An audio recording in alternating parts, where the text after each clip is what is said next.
Bonsoir, bonsoir, bonsoir tout le monde, bonsoir. J'aime beaucoup ce message juste avant de prendre l'antenne, justement. Trop hâte de voir la Queen. Dieu sait que j'ai hâte de recevoir Mademoiselle Laure Vallée-Bully. Bonjour à tous et bienvenue au Speakeasy. Et quand j'apparais dans le Lavomatic, c'est le moment où on coupe la machine à laver. On va pas se le cacher, cette machine à laver. À chaque fois, je me dis, il faut que je prenne un kebab. Il faut que j'arrête de faire mes speakeasy dans une laverie automatique et je prends un kebab et ça sera vachement plus sympa. Bonjour tout le monde. Bonjour à toi Red Eden, Daisuko, salut à toi Aria, Steph, salut à toi Papikawa qui regardera le replay adorable, Swushito, Arwen, Alex également et tous ceux qui ne sont pas voilà, à l'aise sur le fait de papoter directement avec le chat et qui préfèrent consommer l'émission. Bonjour à toi également Drastique, merci à tous d'être présents pour ce Speakeasy. Vous l'aurez compris, on a la chance d'avoir une personnalité très forte dans le monde de l'e-sport, au-delà même du genre, on va dire homme, femme, etc., du sexe, on s'en fout littéralement. On a juste une très belle personne avec nous ce soir, Laure Vallée-Bully, même si on parlera évidemment de la place de la femme dans ce milieu, mais je vais essayer de ne pas faire trop redondant parce que ça c'est un truc que je lui poserais comme question. Je pense que elle doit peut-être se dire,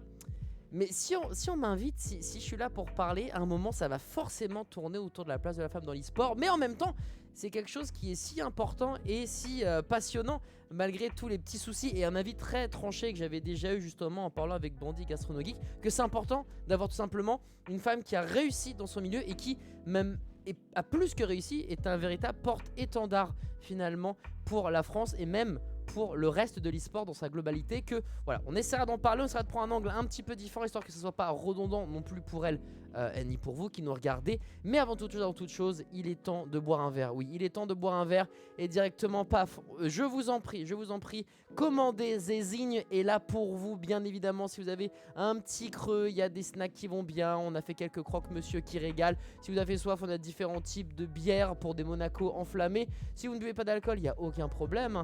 Moi je suis un habitué du gin tonic et du whisky, mais si vous préférez un coca, un Perrier Rondelle ou même de l'eau, il n'y a vraiment aucun souci. Merci encore à vous d'être présents au fur et à mesure. Ici c'est votre espace, c'est là où vous allez consommer finalement l'interview avec Laure, qui est non pas, je rappelle, une invitée, mais une cliente. Et oui, elle a payé comme tous les clients du Speakeasy jusqu'ici, que ce soit chez Toine, Féfé, Gastronogeek, Rivenzi, Dina, Nanak, peu importe, Bandit, mon bon Bandit, mon belge que j'embrasse, ils ont tous versé des arts pour avoir le salon privé. Je peux pas dire que c'est des invités, ils ont payé. Ça ferait vraiment un host pitoyable. Donc on va se retrouver dans le salon privé avec Laure dans quelques instants. Là pour le coup, elle se prépare tranquillement et dès qu'elle en aura envie, elle toquera à la porte et vous en avez l'habitude ou pas, vous allez le découvrir. On passera par la porte secrète et ensuite on ira directement au salon privé. En tout cas, merci beaucoup encore une fois d'être présent ce soir. Le Speakeasy, c'est un rendez-vous très simple tous les mardis de 22h30 à minuit. On parle avec une personnalité, un créateur de contenu, un artiste, un sportif, de sa carrière, de sa vie, des choses qu'il a pu entreprendre, des choses qu'il a malheureusement pas réussi, mais avec lesquelles il a pu tout simplement être encore une meilleure version de lui-même pour pouvoir atteindre les étoiles aujourd'hui. Et c'est ce qui s'est passé avec bon nombre d'invités. Et on s'est régalé par exemple la semaine dernière avec Thibaut qui est gastronogeek, vous savez, créateur de contenu, chef cuistot, également écrivain quelque part, en tout cas qui édite des bouquins. Et la semaine prochaine on aura Bastien qui est le cofondateur, on va dire, de Trash Talk, pour pas dire le fondateur, et qui lui est très spécialisé dans le basketball et qui est un ami de longue date, et il a accepté de venir tout simplement au Speakeasy. Et je vous avoue que ça fait quand même plaisir de pouvoir aussi se diversifier, parce que vous l'aurez compris, on a quand même eu pas mal de créateurs de contenu, des youtubeurs, des twitchers, etc. Et là on va pouvoir enfin sortir du carcan, on va dire, création de contenu. Laure, on pourrait dire que c'est la première... Laure ? Oui. Ah, attends, j'arrive, excuse-moi, alors justement je parlais Je ne voulais pas t'interrompre. Ah non, mais t'inquiète, attends, priorité, oui c'est bien ça, c'est Laure. Priorité évidemment aux clients, attends, t'as payé, je vais pas non plus te laisser de côté. Alors je suis désolé, mais tu sais, j'ai eu des problèmes avec Rivenzi et Atao. Comme ils sont jumeaux, j'ai laissé rentrer l'un, et puis en fait j'attendais Rivenzi, puis c'est Atao qui est venu. Bref, c'était un bordel, du coup j'ai dû instancier un mot de passe. Est-ce que tu as ton mot de passe, Laure, s'il te plaît ? Oui, c'est fuck traitant. Pourquoi? Mais pourquoi ça me fait encore rire ce truc? C'est incroyable. Merci beaucoup Laure. Merci, voilà, directement dans ton salon privé. Alors désolé, j'ai oublié de ranger le cigare que j'étais en train de m'allumer tranquillement. J'espère que ça ne te dérange pas. Merci beaucoup d'être là Laure. Ça régale. Hello. Merci pour l'invitation. Je suis très contente, très contente de l'invitation à The Speakeasy qui m'a l'air fort accueillant et confortable. Ouais, effectivement, on a craqué sa tirelire pour acheter des bons sofas, des bons matelas, de l'alcool de qualité, je vous le répète. Évidemment, n'hésitez pas à prendre un verre, même si c'est du soft. D'ailleurs, en parlant de ça, est-ce que Zezinho, et j'espère qu'il a fait son taf, est-ce qu'il t'a servi un truc? Oui. Qu'est-ce qui t'a servi de beau? Pas d'alcool pour moi ce soir parce que bon, on a un peu fait la fête Oui. donc plutôt un ginger ale. Ah, très bien. Ça passe très bien. J'adore, effectivement, ginger ale. Alors ça ressemble à du Canada Dry, voilà, pour ceux C'est ça. qui ne savent pas. C'est une boisson au gingembre qui est excellente. Coucou à tous les nouveaux arrivants. Je vois un Bitel qui est là aussi, des gros bisous à toi. Écoute, moi je t'accompagnerai au gin tonic, hein, comme d'habitude. Voilà, c'est une tradition. Santé. Merci beaucoup. À la tienne, ma chère Laure.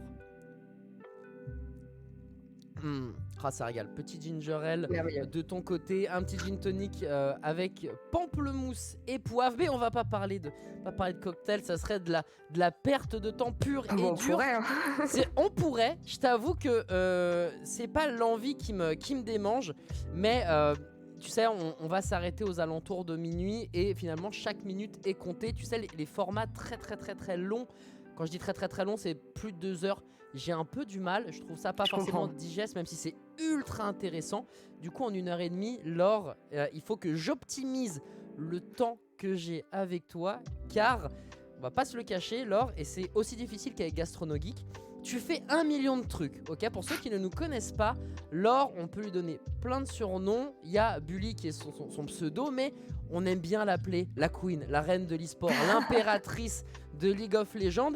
Et elle fait plein d'autres choses à côté. Laure, si jamais j'oublie des trucs ou si tu veux rajouter, n'hésite pas. Alors j'ai noté que tu étais animatrice / chroniqueuse, que tu es évidemment une intervieweuse de talent, que tu es depuis finalement pas si longtemps que ça créatrice de contenu, que tu as bossé ou que tu bosses encore, et accrochez-vous, hein, avec Canal+, Bing Sport, ES1, Le Stream, Riot, OTP, que tu fais même des JDR ultra qualitatifs déguisés en pacou sauvage. Est-ce que j'ai oublié des choses? Ça fait pas mal, ouais, ça fait pas mal. Surtout, j'avais envie de faire des nouveaux trucs cette année, vraiment. Donc, c'est aussi pour ça que j'ai commencé à faire du YouTube, à faire du Twitch. Et ouais, des projets comme le JDR sont arrivés. C'est peut-être le projet que j'ai préféré faire cette année, d'ailleurs. C'était très cool. Ah, justement. Et, les costumières avaient absolument cartonné. C'est nice parce qu'en plus, c'est une question que je voulais te poser. Mais avant toute chose, je te laisse quand même le choix. Alors, tu sais, tout à l'heure, on parlait d'anglais, l'interview, etc. Et j'ai failli partir sur la même chose que Gastronogeek. C'est-à-dire que vous faites tellement de choses que c'est très compliqué de prendre un point précis. Avec Gastronogeek, on était parti sur quelque chose et puis on a beaucoup digressé. Et c'était très cool au passage. Mais il y a quand même un point, et j'en parlais juste avant avec les autres clients du bar, qui est important. Et tu dois en parler tout le temps. Et je sais pas si à un moment ça te saoule ou pas, mais il y a ce côté, la place de la femme dans l'e-sport. Ouais. Et même dans le monde global, on va dire, qui est pas forcément le plus simple. Donc, jongler de trucs différents et c'est toi qui décides, eh bien, sur quoi on va partir en premier. Tu as le choix entre Laure, la créatrice de contenu, voilà, celle que l'on découvre ce soir, notamment sur sa nouveauté, et tu as la Queen, l'impératrice de l'e-sport, et forcément de sa place, ce qu'elle représente aussi, pas seulement ton boulot avec Riot, etc. On s'intéressera un peu plus sur ton ressenti et tes sentiments d'ailleurs tout au long de ce speakeasy. Laure, tu as le choix, tu veux commencer par quoi? On peut commencer par créatrice de contenu, tiens, pour changer. on va faire quelque chose d'un peu plus léger pour débuter, mais c'est très bien comme ça. On devient un poil plus sérieux, voilà, au fur et à mesure du temps. Et puis les gens sont peut-être aussi là pour j'allais dire pour rigoler, on va dire pour... C'est compliqué de trouver le bon mot, mais en tout cas pour découvrir les choses positives avant de passer sur des choses un peu plus sérieuses. Voilà, on va dire ça comme ça. Alors, ma chère Laure, j'ai 1 million de questions avec lesquelles j'aimerais commencer, mais je vais tout simplement commencer par celle-ci. Elle te plaît cette Bubu, créatrice de contenu?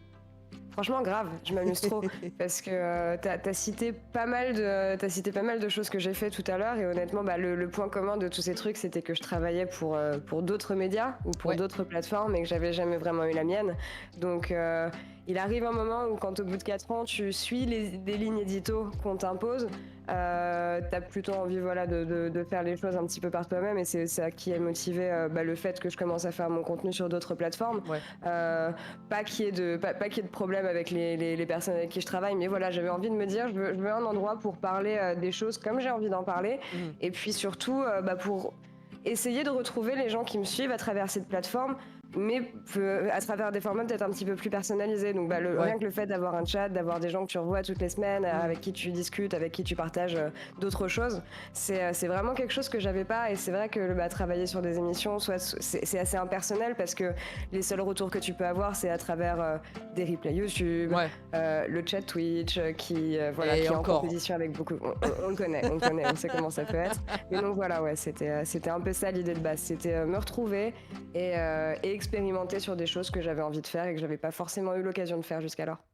Ok, et c'est venu du coup par ce besoin, je vais pas dire d'être ton propre patron, mais à force de bosser à droite, à gauche, t'avais le sentiment d'avoir quelque chose à toi. Pour toi, toutes les émissions que t'as faites, c'était pas forcément tes bébés, on va dire. Alors peut-être au début, quand c'est le début de quelque chose, mais là, tu fais tellement de choses, ça marche tellement bien que t'étais pas, on va dire, impliqué à 200%, seulement à 100%.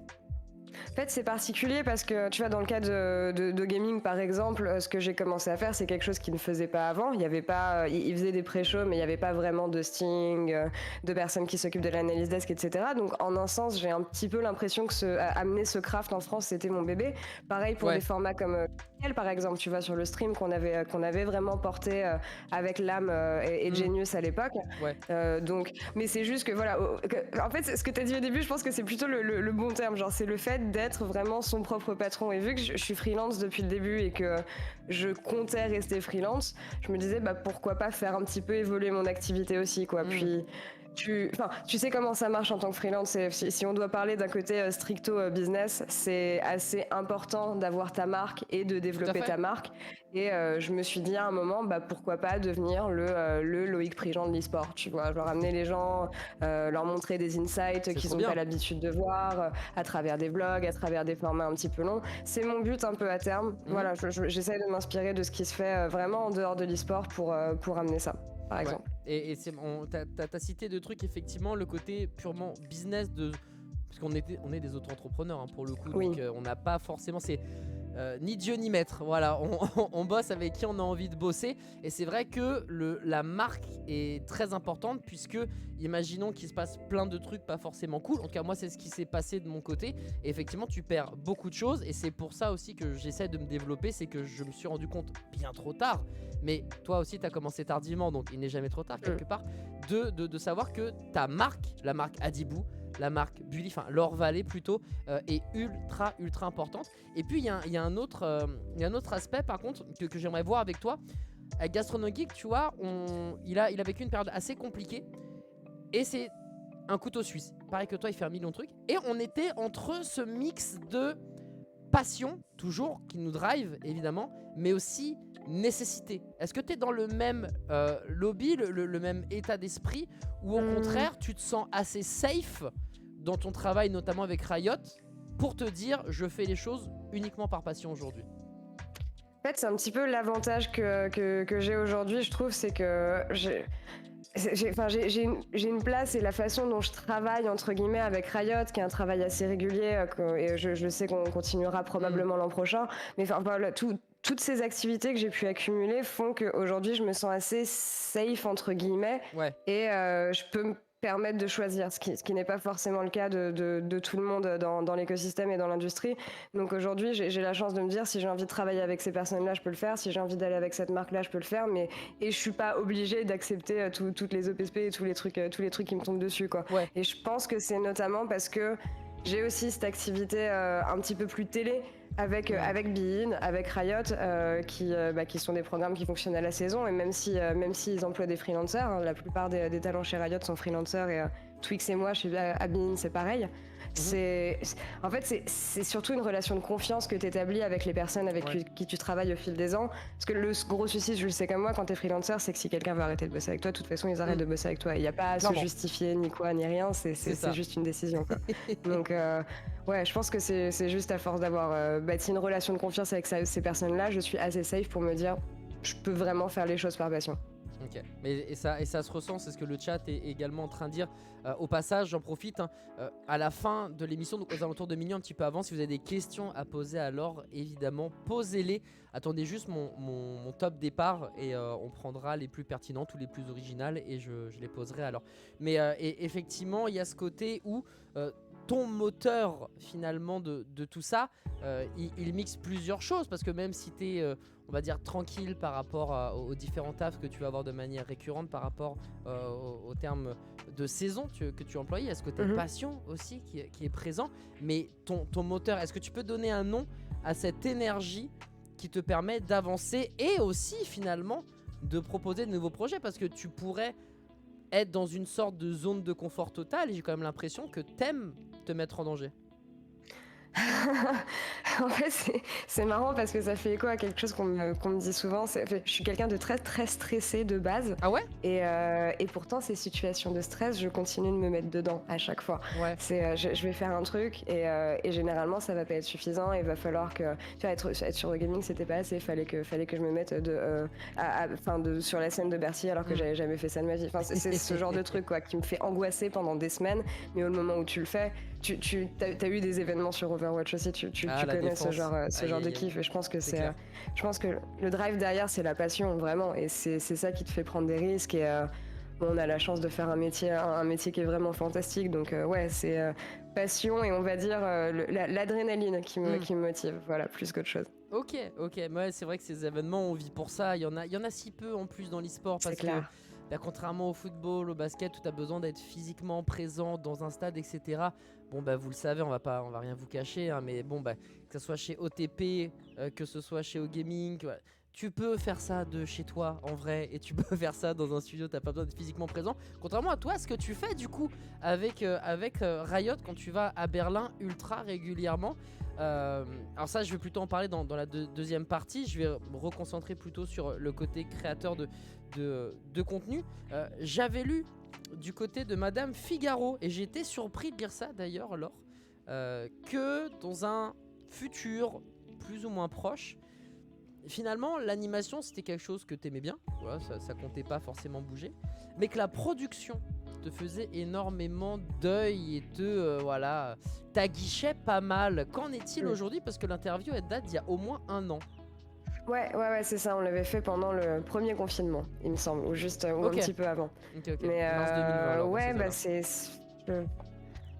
c'est forcément quelque chose qui m'intéresse beaucoup et en fait ça fait écho pas mal au fait d'être freelancer encore une fois et de faire et d'avoir une présence en caméra. Je pense que c'est vraiment hyper exigeant quand je vois Shox qui fait ça depuis 10 ans par exemple. Je vois vraiment pas comment elle fait, genre je suis hyper impressionnée par la résilience qu'elle a, parce que là, honnêtement, ça fait 4 ans que je fais ça. Je suis fatiguée. Genre, je suis vraiment. Je kiffe ce que je fais. J'arrêterai vraiment pas de le faire.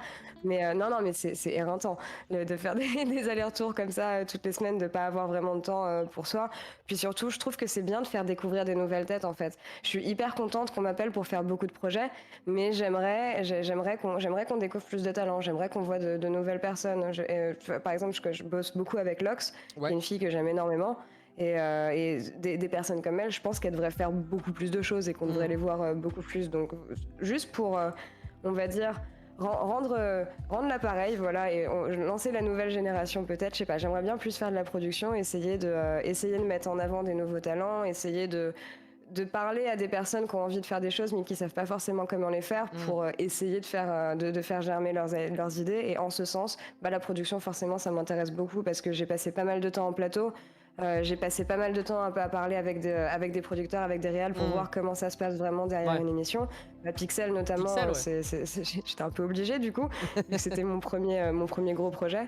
Et c'est des choses qui m'intéressent beaucoup, vraiment ce que j'appelle l'architecture d'un projet audiovisuel, vraiment. C'est peut-être plus que la présentation, c'est ça qui m'intéresse aujourd'hui.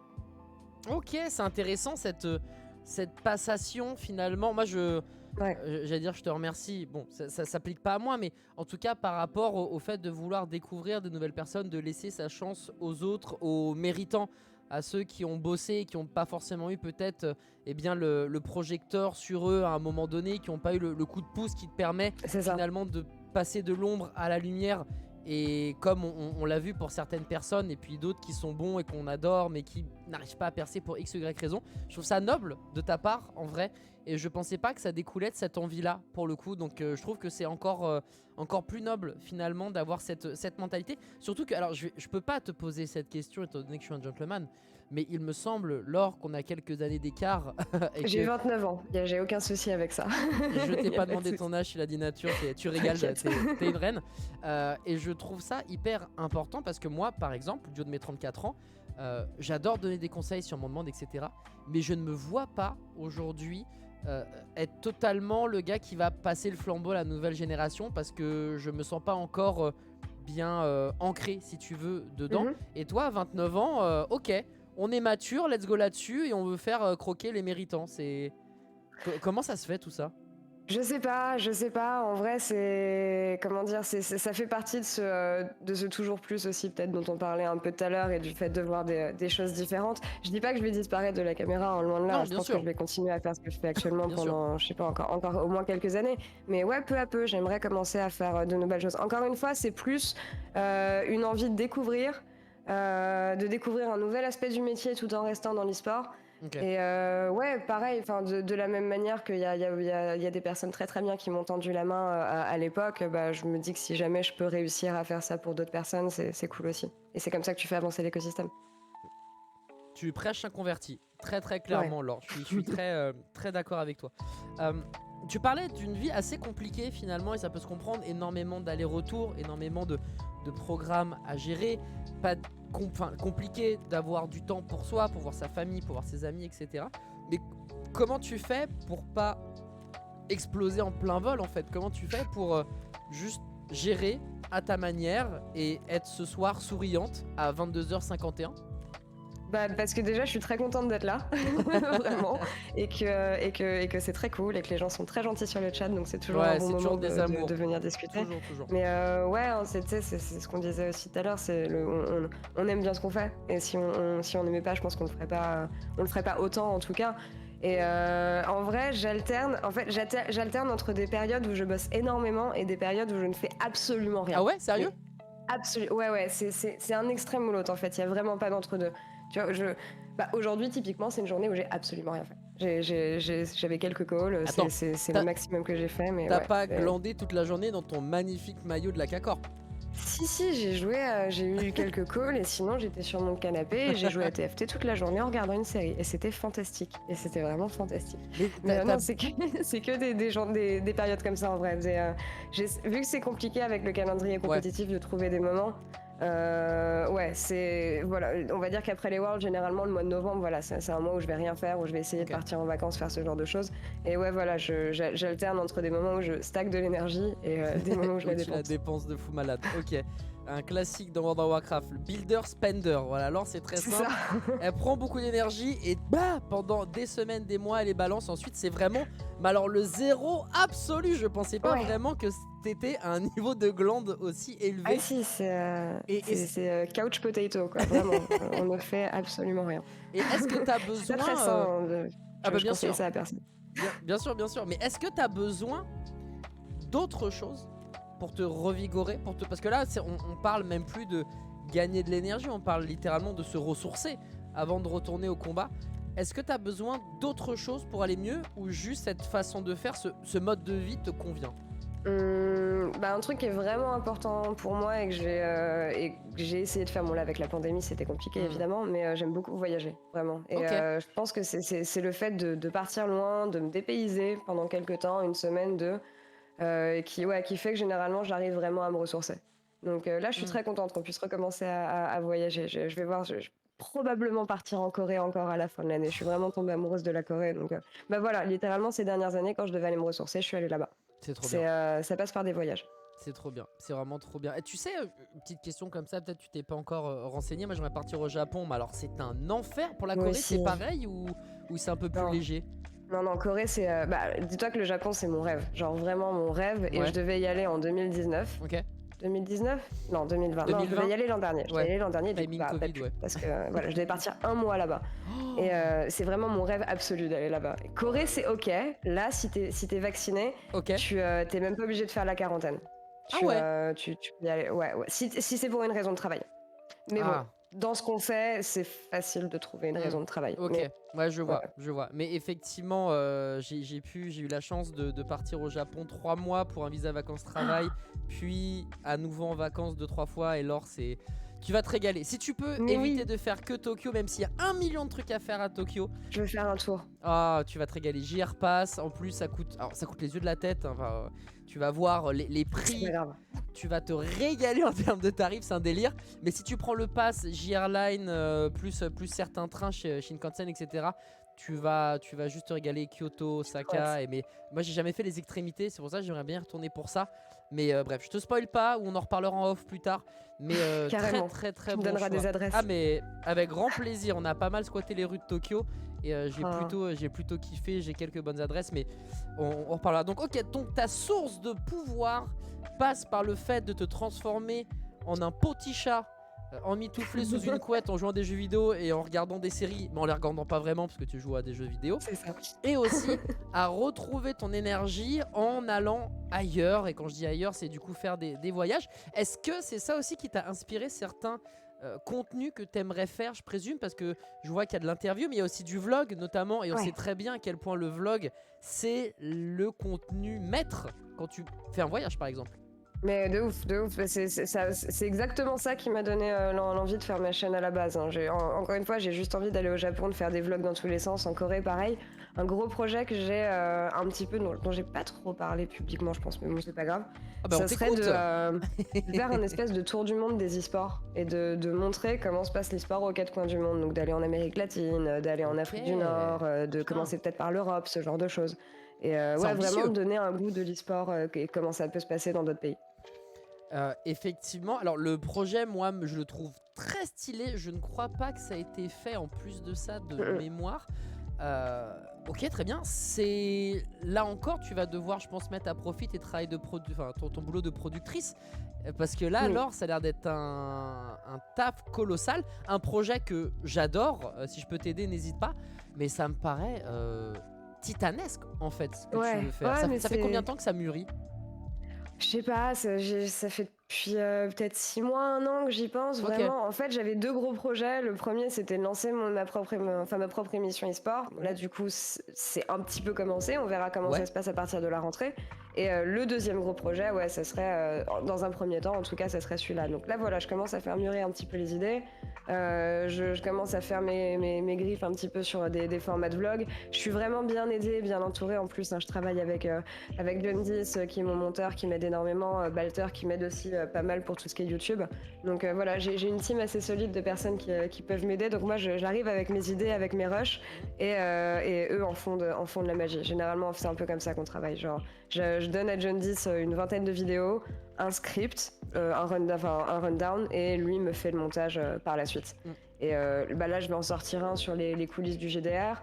Je vais en faire plein, vraiment commencer à en faire plein cette année pour que quand on puisse commencer à revoyager, je puisse commencer à faire ce genre de choses. Ah, c'est trop bien. Puis le JDR, c'était fou, hein, pour avoir eu le plaisir d'avoir bossé avec Fibre durant quelques épisodes de Game of Thrones quand c'était sur le stream.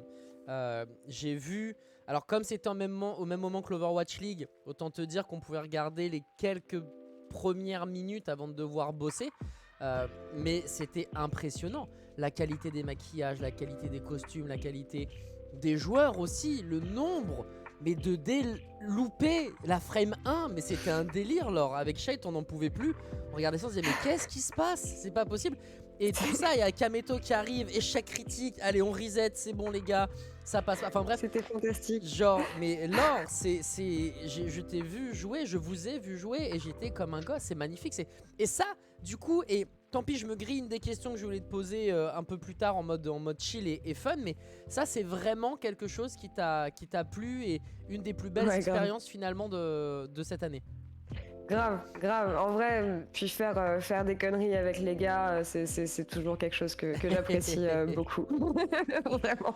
C'est vrai que C'est du fun avant tout. la troupe finalement OTP, anciennement O-Gaming, qui a créé quelque chose d'incroyable en sortant de la Terre. Vous avez vraiment créé, et je dis vous, mais j'ai l'impression que vous êtes tellement en étroite collaboration que en fait vous êtes même plus en collaboration, vous êtes une famille tous, tu vois, entre Chips, Noah, Twix, Noki qui est présent ce soir, Tormux, ce bon vieux, le roi des statistiques, le roi de l'informatique, et j'en oublie plein, Claire, Thomas, enfin bref. Tu parlais d'être bien entouré. Est-ce que cette famille OTP aussi t'aide à grandir, à évoluer? Est-ce que tu leur parles de tes projets? Est-ce qu'ils te, je sais pas moi, te donnent leur avis? Comment ça se passe en fait quand tu parles boulot, hein, vraiment boulot avec l'équipe OTP?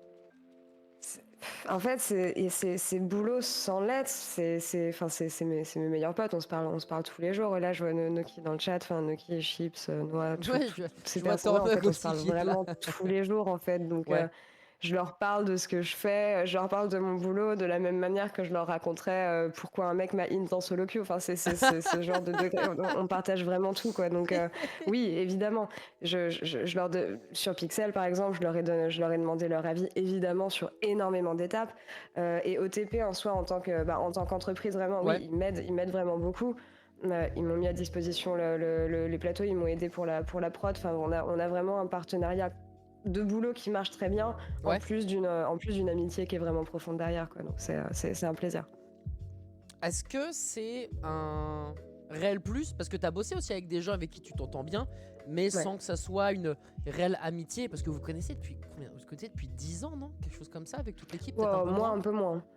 Je suis arrivée, je suis une des dernières arrivantes. T'es arrivée en 2016 je les ai rencontrés en 2015. 2015, ok. Mais pas loin de 10 ans quand même. Mais... Ouais, on se rapproche dangereusement, hein, pour le coup. Mais ça, c'est. Est-ce que tu trouves qu'il y a quelque chose en plus? C'est le côté famille qui te permet d'en retirer quelque chose d'autre? Ou au contraire, par exemple, quand tu bosses avec des gars de Bein, t'as le même côté, leur approche très professionnelle qui peut t'aider? Ou au contraire, vu que c'est des gens avec qui t'as pas envie ou le temps ou de parler avec eux, ce genre de projet, finalement, tu ne leur en parles même pas? Ouais, mais après, c'est pas les mêmes relations de travail. Donc, du coup, Bein, pour remettre un peu de contexte, pour ceux qui savent pas, mais je crois que toi, tu es au courant, c'est Webedia qui produit. Donc, du coup, je bosse pas mal avec Bertrand Amar, Thibaut Braccio, ces personnes-là. Je sais pas si ça vous dit quelque chose sur le chat, mais toi, je sais que tu les connais, Adibou.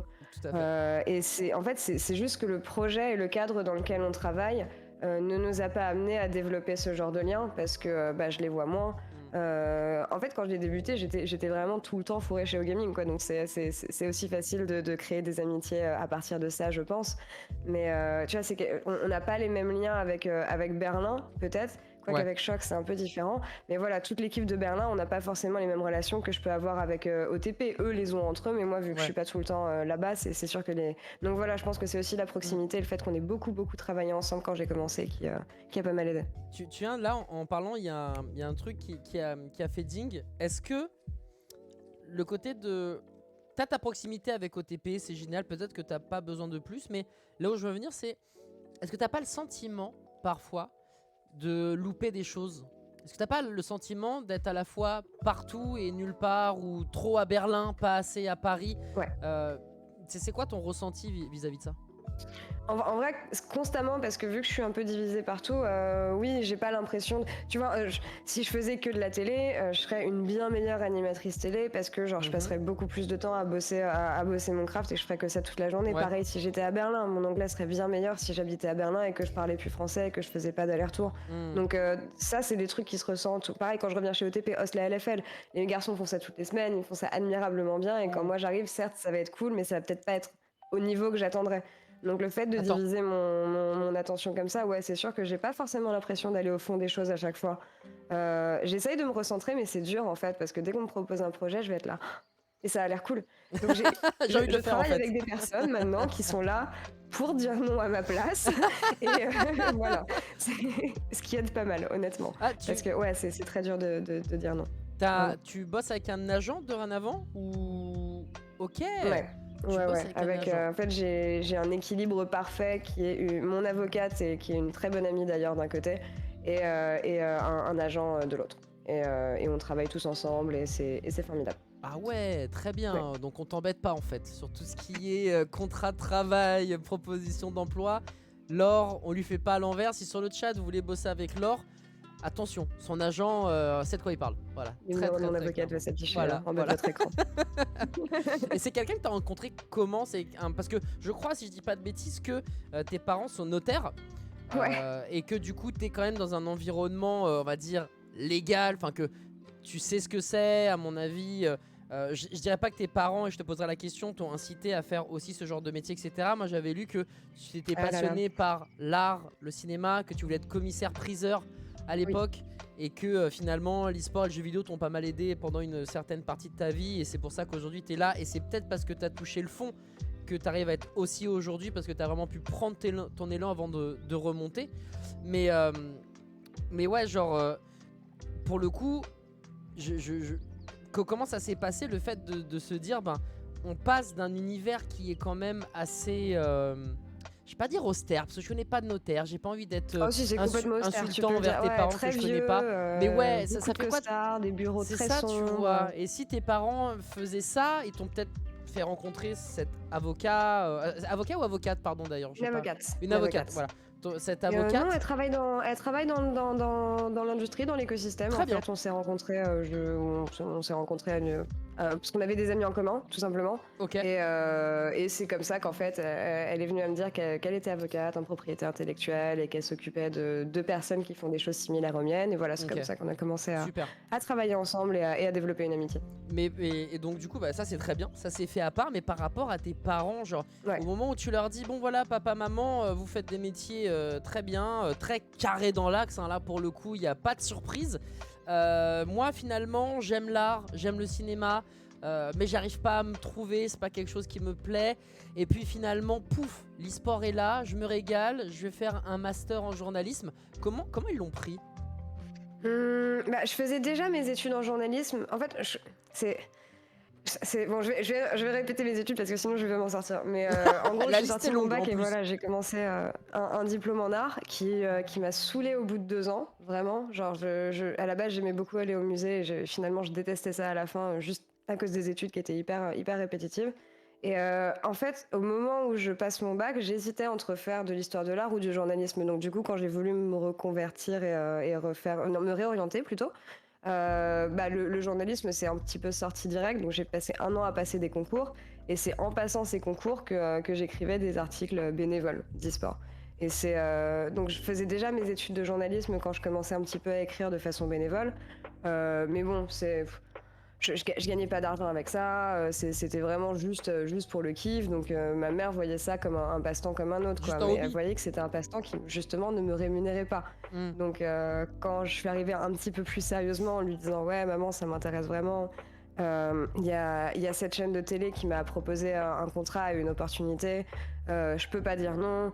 Ça a été assez difficile enfin, ça n'a pas été difficile de la convaincre parce que ils m'ont toujours fait confiance, mes parents m'ont toujours vraiment fait confiance, et tant que je continuais mes études et que je trouvais un moyen de finir mes études et d'avoir un diplôme, il n'y avait pas de problème. Donc, Ok. je suis allée négocier avec mon école surtout pour qu'ils me laissent, pour qu'ils me laissent tout simplement ne plus aller en cours et leur faire je devais leur envoyer des comptes rendus toutes les 2 semaines de ce que je faisais, et c'est là-dessus que j'étais évaluée. Et c'est ce qu'ils avaient fait. C'est ce qu'ils avaient fait pour une fille qui est devenue présentatrice Ah sur ouais? M6 depuis, qui s'appelle Ophélie Meunier, que tu Ok. connais peut-être. On Je vais avait fait la regarder. même école. Et voilà, eux, à l'époque, pour elle, ils lui avaient laissé l'opportunité de faire ça. Et du coup, quand je suis arrivée avec mon contrat de BIN, ils m'ont laissé faire la même chose. Alors Ophélie Meunier, je regarde sur Google. Effectivement. Ouais. Ah ouais. Mais c'est fou. Présentatrice de zone interdite, Mais oui. il me semble. Mais la dingue. Mais la dingue, Laure. Et tu sais, et C'est adorable. je vais pas dire, je regrette parce que ça serait mentir, mais moi j'ai voulu aussi passer par l'ESJ. C'est l'école que tu as fait. C'est vrai? Ouais. L'école supérieure de journalisme. Mhm. Et il y avait des concours à passer. Et évidemment, moi qui sors de mon BTS, parce qu'il fallait avoir un bac +2 pour se présenter au concours, Ouais. j'y vais vraiment en mode confiant, genre ça va bien se passer, c'est ce que je veux faire, je vais bosser dans le jeu vidéo, je vais être un journaliste généraliste jeu vidéo, ça va être le feu, etc. Et j'ai fini avec un beau 6 de moyenne, et encore peut-être même plus faible sur le concours Ah de merde. passer à l'étape supérieure. Donc du coup, quand j'ai fait mes recherches, quand je t'ai stalké, Laure, je suis désolé, mais voilà, Pas de j'ai dû souci. stalk un peu. Quand j'ai fait mes recherches, j'ai vu que tu avais fait cette école. Ouais. Et quand je vois ta réussite actuellement, je me dis, putain, si j'avais pas été si pressé, parce que je voulais absolument, à mes 20 ans, faire des trucs, pas laisser couler le temps. Si j'avais su, j'aurais peut-être fait une prépa. Parce que, et ça je le dis à chaque fois que j'en parle, et c'est vraiment un sale toc d'un mec rageux, tu sais, mais moi j'ai l'impression, et tu vas me dire ce que t'en penses, mais ces écoles-là, elles ne forment pas des journalistes. Il faut être journaliste pour rentrer dedans, tellement le concours, il est hardcore. En vrai, ouais, enfin, il faut être habitué à la presse. Ouais, je suis d'accord. Ouais, en fait, ouais, non, si t'as raison. Faut être habitué au monde de la presse, à comment fonctionne la T'as presse, le droit parce de que me dire que j'ai tort et que je suis un con, hein. Y a pas de souci. Hein. non, non, mais t'as raison. En fait, le ESJ, le ESJ, le pire, c'est que, non, mais c'est là où ça me met mal aussi, c'est que le ESJ, il est réputé comme étant, surtout celle de Paris, une école vraiment facile, tu vois. Oh Donc, bordel. je me suis essayée aux autres concours. Hein. J'avais passé le CELSA, Yes. je l'ai pas eu. J'avais passé Lille, je l'ai pas eu non plus. J'avais passé le CFJ, je l'avais eu, mais ça coûtait une fortune et je pouvais pas me payer ça et mes parents pouvaient pas me payer Ouais. ça, donc c'était compliqué. Donc ouais, le ESJ, c'est censé être une des faciles. Et j'avoue que le concours, j'étais là genre, bon, on va voir ce que ça, ce que ça Ah va ouais. donner. C'est sur l'oral, comme à peu près tout. Ok. Et ouais, ouais, c'est l'oral qui m'avait bien sauvé. Mais ouais, il fallait une connaissance des médias et C'est fou. une Hein. connaissance de la culture des médias qui était absolument folle, quoi. Vraiment. Ouais. Bah, une culture générale aussi, les enfants, Mm. si vous voulez faire ça, Oui. si vous voulez suivre les pas de Laure, parce que c'est vrai que le journalisme, c'est quand même assez important et c'est tellement large, le spectre est tellement large qu'on peut faire plein de choses ultra intéressantes. Ouais. Préparez-vous. Accrochez-vous, parce qu'un petit gamin de 20 ans qui croit en ses rêves, qui se casse les dents, ça fait mal. Alors que si vous préparez, attends, c'est l'autre côté, si vous préparez ça proprement comme Laure, eh bien il peut se passer des choses. Donc bosser, Lisez des c'est journaux. important. Voilà, lisez beaucoup. N'hésitez pas même à faire une petite prépa si vous le pouvez. Alors du coup, on va continuer un tout petit peu sur le SJ, Laure. Qu'est-ce que ça t'a apporté? Est-ce que ça t'a apporté une rigueur de boulot? Est-ce que ça t'a apporté un réseau? Est-ce que ça t'a apporté les deux? Rien? Autre chose? Bah déjà, ça m'a apporté un gros soutien pendant l'année où j'ai commencé à travailler, hein, vraiment, parce que enfin, c'est pas évident aussi c'est pas, je pense que c'est pas toutes les écoles qui auraient peut-être accepté de me laisser faire ça. Donc, qu'ils me fassent confiance et qu'ils m'encadrent justement dans mon projet professionnel, bah, j'ai trouvé ça vraiment bien. Toute la structure autour de l'EAJ, en fait, les cours sont peut-être pas ceux qui m'ont le plus passionné, mais les personnes qui donnaient les cours, c'est des personnes avec qui je suis encore toujours en contact, Mais non, avec qui je sérieux? parle toujours énormément. Mon prof de géopolitique notamment, c'était le seul cours que j'aimais bien en fait. Genre c'était ce cours de géopolitique et géopolitique du sport notamment.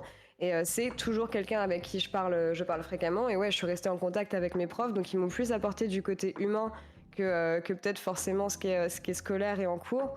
Mais l'avantage d'une formation comme ça, en fait, c'est qu'elle te forme vraiment à la réalité du métier qui est si tu n'es pas un couteau suisse, tu ne feras rien. Faut pas juste savoir écrire un article ou juste présenter à la caméra ou juste faire une chronique à la radio. Faut savoir monter, vraiment faire tout ce qui fait que si on te demande de faire un reportage, tu peux le faire tout seul de A à Z. C'est vraiment les genres de compétences qu'on t'apprend. Donc en ce sens, franchement, la formation était vraiment bien faite. Mais je suis pas assez allée en cours pour dire si c'est vrai parce qu'à partir de ma deuxième année, du coup, je travaillais en full time et je venais plus à l'école. Donc j'ai eu qu'une année qui était mon M1 de cours vraiment normal et ensuite j'étais partie en entreprise. Donc ouais, c'est plus encore une fois sur le plan le plan humain et l'accompagnement humain parce que j'étais en contact avec mes profs et qui m'aidaient beaucoup vraiment. Ok. Tu disais d'ailleurs dans une autre interview que tu pensais, je crois que c'était avec Domingo sur Énergie que tu disais ça, qu'ils avaient aussi accepté parce que ça faisait beau sur leur CV, tu vois. C'était un échange qui était gagnant-gagnant. Toi, tu gagnais à faire ce que tu voulais dans un bon truc et puis eux, ils avaient, bah regardez, paf, le tampon, elle vient d'arriver, elle est déjà chez Canal+. Tu penses? Bah oui, j'arrive à l'école un jour, c'était justement pendant l'année où je travaillais, je sais plus, j'arrive, ça faisait 6 mois que j'avais pas mis les pieds là-bas, les élèves me voient débarquer, genre elle avait pas abandonné elle. Et en fait, genre je monte à l'étage et ils avaient un espèce de wall of fame des personnes qui étaient passées à l'école. Et là, je vois ma tête sur les murs, je suis là, mais... Ouais, du coup, genre, à côté de Félie Meunier et d'autres personnes qui avaient été diplômées de l'école, j'étais là, ah, c'est trop bien. Donc oui, j'imagine que ça les aide aussi. C'était vachement classe. Ah, mais ça défonce, t'imagines, t'arrives et tout. Bah, c'est moi ça. Putain, je suis resté 2 semaines. J'exagère. C'est J'ai clair. resté 2 semaines et je suis là, putain, mais je suis la boss. C'est énorme, c'est trop fort. Tu parlais justement d'être couteau suisse. Est-ce que, si je rebondis sur les premières questions que je t'ai posées, sur le fait que tu faisais plein de choses, est-ce que le goût et l'obligation de savoir faire plusieurs choses, ça vient aussi de là, à ton avis? Je pense que c'était là avant. Ok. Donc c'est aussi peut-être pour ça que j'ai voulu plutôt... ouais, je dirais que c'est l'inverse. C'est peut-être aussi pour ça que j'ai voulu faire vers ce genre de formation. C'est aussi peut-être ça qui m'a un peu saoulée avec l'art, tu vois. C'est que c'était vraiment tout le temps la même chose. Ok. Étude d'une église, étude d'un temple. Mais au final, quelle que soit la période et la spécialité intéressée, tu fais tout le temps la même chose, quoi. Alors que là, vraiment, tous les jours, on me faisait faire un petit peu un truc différent et découvrir des choses différentes. Ok, très bien, c'est bien. Alors par contre, j'aimerais te poser aussi une question, et j'ai pas été le seul, tandis que je remets le point d'exclamation client de notre cher Laure, si vous voulez checker ses réseaux sociaux, et évidemment vous abonner, enfin vous connaissez la suite, tu parlais de géopolitique du sport, moi je t'avoue que je n'arrive pas trop à saisir de quoi ça parle. Est-ce que comme ça, t'as un exemple sans nous expliquer en détail, mais il y a un truc, tu pourrais nous dire, bah voilà, ça c'est de la géopolitique du sport et c'est cool. Je sais pas, par exemple, le soft power du football, tu vois, et la façon dont le football va pouvoir influencer le monde. Par exemple, on parle de la prochaine Coupe du Monde qui va avoir lieu au Qatar. Tu te poses la question des enjeux qui vont derrière ça. Ça fait partie de la géopolitique du sport. Ok, très bien. C'est ce genre de sujet. C'est ultra passionnant, mais ça doit être c'est archi intéressant, vraiment. Jean-Baptiste Guégan, si ça vous intéresse, il a écrit beaucoup de bouquins là-dessus et c'est quelqu'un de passionnant. Voilà, JB, si tu nous regardes, on t'embrasse. Donc Jean-Baptiste Guégan, très bien. J'aimerais revenir sur quelque chose que tu as dit tout à l'heure, et j'étais pas forcément d'accord. C'est mon avis, on s'en fout. Vas-y. Mais quand tu disais que t'étais pas au niveau par rapport au hosting que proposait un Twix, un Chips, un Noix. Bon, on va pas dire Tréton, parce que voilà, même si on l'embrasse, Tréton aussi. Il est fort, Tréton, hein. Je le vois faire des segments parfois en LFL, c'est un mini crack, hein, vraiment. J'oublie qu'il était pro player tellement il est fort en cast, c'est hallucinant. Ouais, c'est vrai que Tréton c'est hyper agréable à entendre. Ça, c'est vrai, je te rejoins totalement. Mais du coup, tu disais que t'étais pas au niveau. Alors, je vais te donner juste une idée comme ça, mais c'est pas forcément que t'es au niveau ou pas. Est-ce que c'est juste une façon de présenter qui est différente? Eux, ils sont beaucoup dans la déconne, dans l'école du cast OG finalement, l'entertainment, mais très professionnel. Tandis que toi, j'ai l'impression que la déconne, t'adores ça, mais c'est pas ce que tu dois faire quand tu pars à Berlin. Non, pas trop. les fuck traitons, ça passe pas trop à Berlin, par exemple. Mais ouais, non, c'est sûr que ça change. Et encore, je dis ça, mais on a la chance de bosser au LEC et pas au LCS, là où c'est vraiment très rigide, très sport, très américain, un peu plus comme ce que propose l'Overwatch League, tu vois, aux États-Unis, par exemple. Ok, je vois. Et on peut déconner un peu avec les joueurs, mais bon, oui, c'est sûr que ça va être beaucoup plus cadré. Et c'est en fait, ce que je fais à Berlin, c'est beaucoup plus proche de ce que je peux faire chez Bein, par exemple, que de ce qu'on fait chez OTP, paradoxalement. Ouais, je vois, effectivement, ouais, on a eu la chance d'être invité, puis de regarder aussi de temps en temps Bein Sport, et c'est vrai que c'est très... très propre, voilà, c'est très émission de télé en fait, t'es quadrillé, cadenassé, émission de télé, avec le petit rire en coin qui va bien, mais c'est vrai que tu peux pas lâcher des énormes bombes, comme c'est le cas du côté d'OTP. Et d'ailleurs, il y a une anecdote, alors ça m'embête à chaque fois de reprendre des trucs précis que j'ai écoutés en interview, mais ça, je trouve que cette anecdote, elle est incroyable.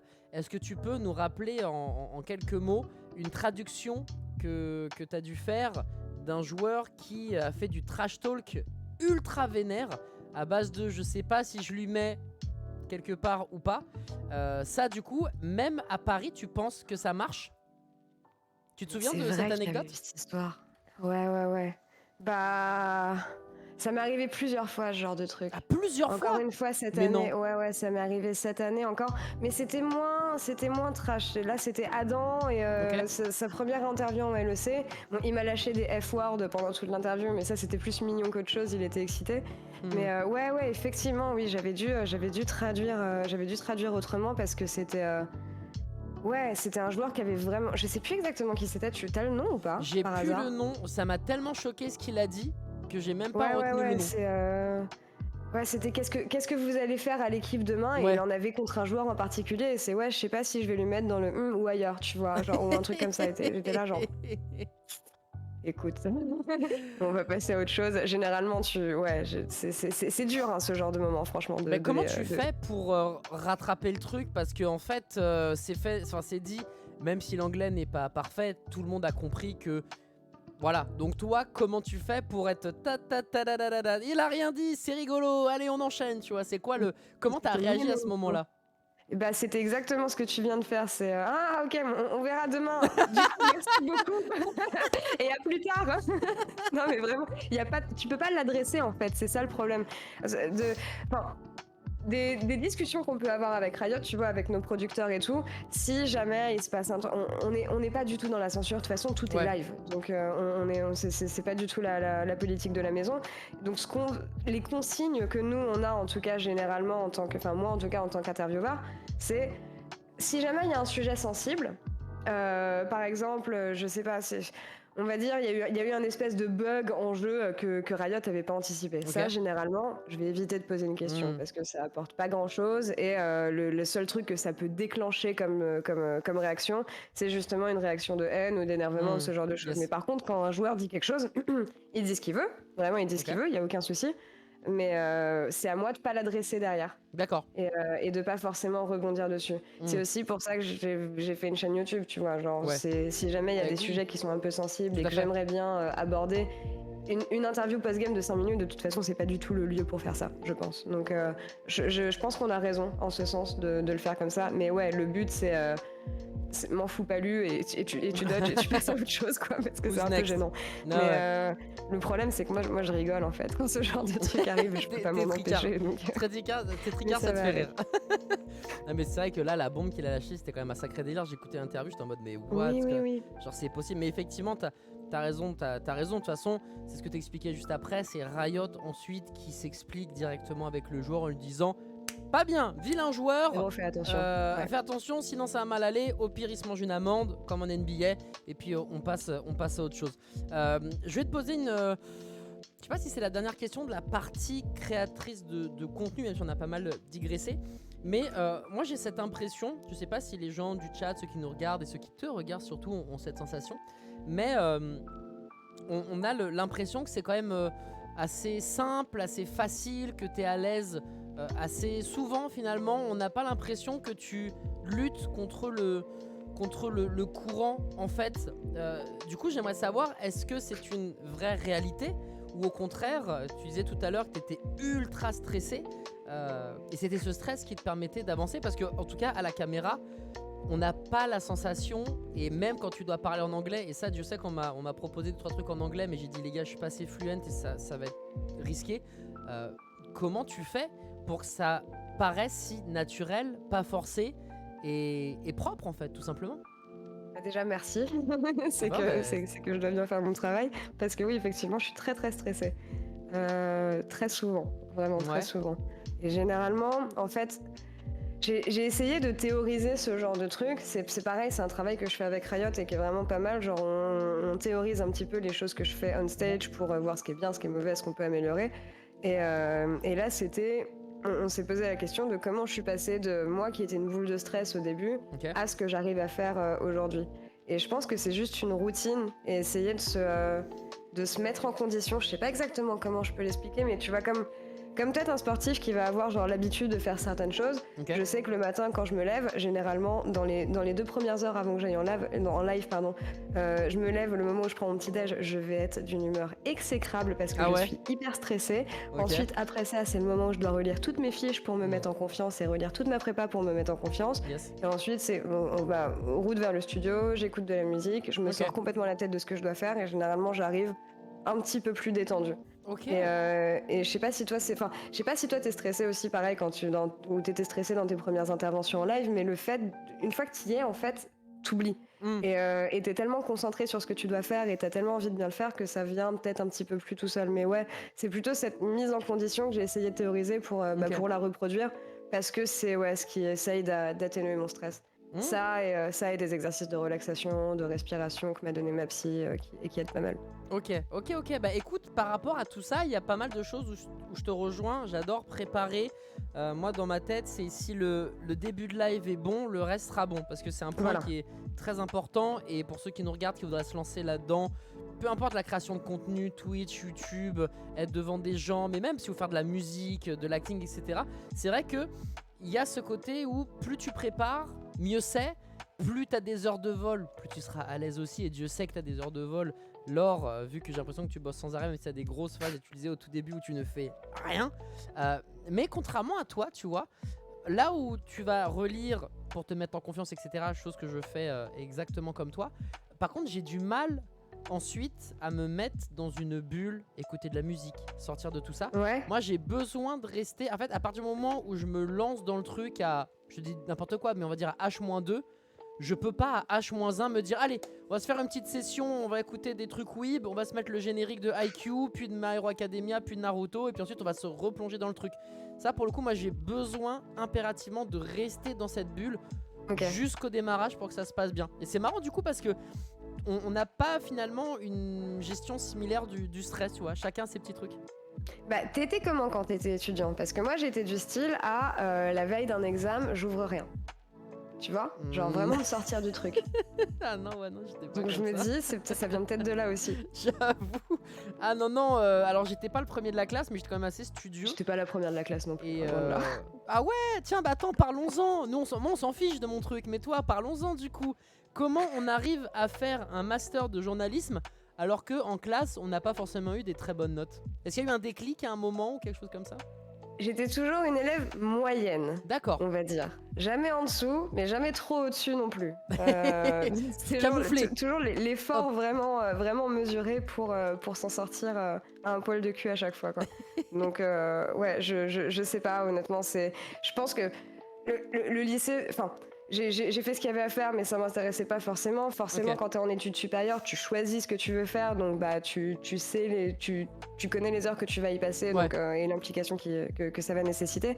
Et pareil pour le journalisme, je pense. Et maintenant que je fais ce travail aujourd'hui, de toute façon, enfin les heures je les compte pas. J'aime tellement ce que je fais que c'est. Donc voilà, je pense que c'est aller vraiment dans ce sens-là parce que tu te spécialises un petit peu plus avec le temps. Et ouais, je sais pas. Puis le lycée, bon, je vais pas dire que le lycée c'est facile, mais bon voilà, tu peux t'en sortir en faisant le minimum, je trouve. Ouais, effectivement, il y a pas mal de potes qui partageaient cette idée, tu vois, c'est de rester camouflé. T'as 10, 11, 12, personne t'embête en fait. T'as toujours les profs qui vont te dire, ou peut-être tes parents ou ta famille, tu sais, genre, c'est bien, mais tu peux faire un peu plus. Toi, t'es là. Ouais. Regarde ta copine qui a eu. C'est ça, regarde Ophélie. Ophélie, elle a 14, ça régale. Exactement. Ouais, mais moi, non, moi je suis plus comme Bastien, tu vois. J'ai 10, 11 et puis ça passe et puis on se régale, quoi. Donc, ok, très bien. Et en fait, tout ça a été drivé par le moment où, quand tu fais quelque chose qui te plaît, du coup, tu te lances à fond. Et c'est ce qui, du coup, est redondant et qui revient finalement coller avec l'e-sport. C'est la passion. Et on peut pas vraiment appeler ça une passion quand on est finalement au lycée. Alors ça arrive qu'à partir du moment où on taffe, non? Je pense, ouais. Mais après, enfin, je suis consciente que j'ai quand même un boulot qui est particulier aujourd'hui et que tout le monde ne peut pas forcément vivre de sa passion. Donc je suis extrêmement privilégiée en ce sens. Mais ouais, si t'arrives à avoir quelque chose que t'aimes beaucoup et à vraiment pousser cette passion, ou même justement, tu vois, garder une passion qui fait que ton boulot qui est peut-être chiant sera moins chiant. Parce que tu sais que t'as un autre truc à côté. Tout à fait. Mais ouais, je pense que c'est vraiment garder quelque chose comme ça qui te fasse plaisir. C'est encore mieux.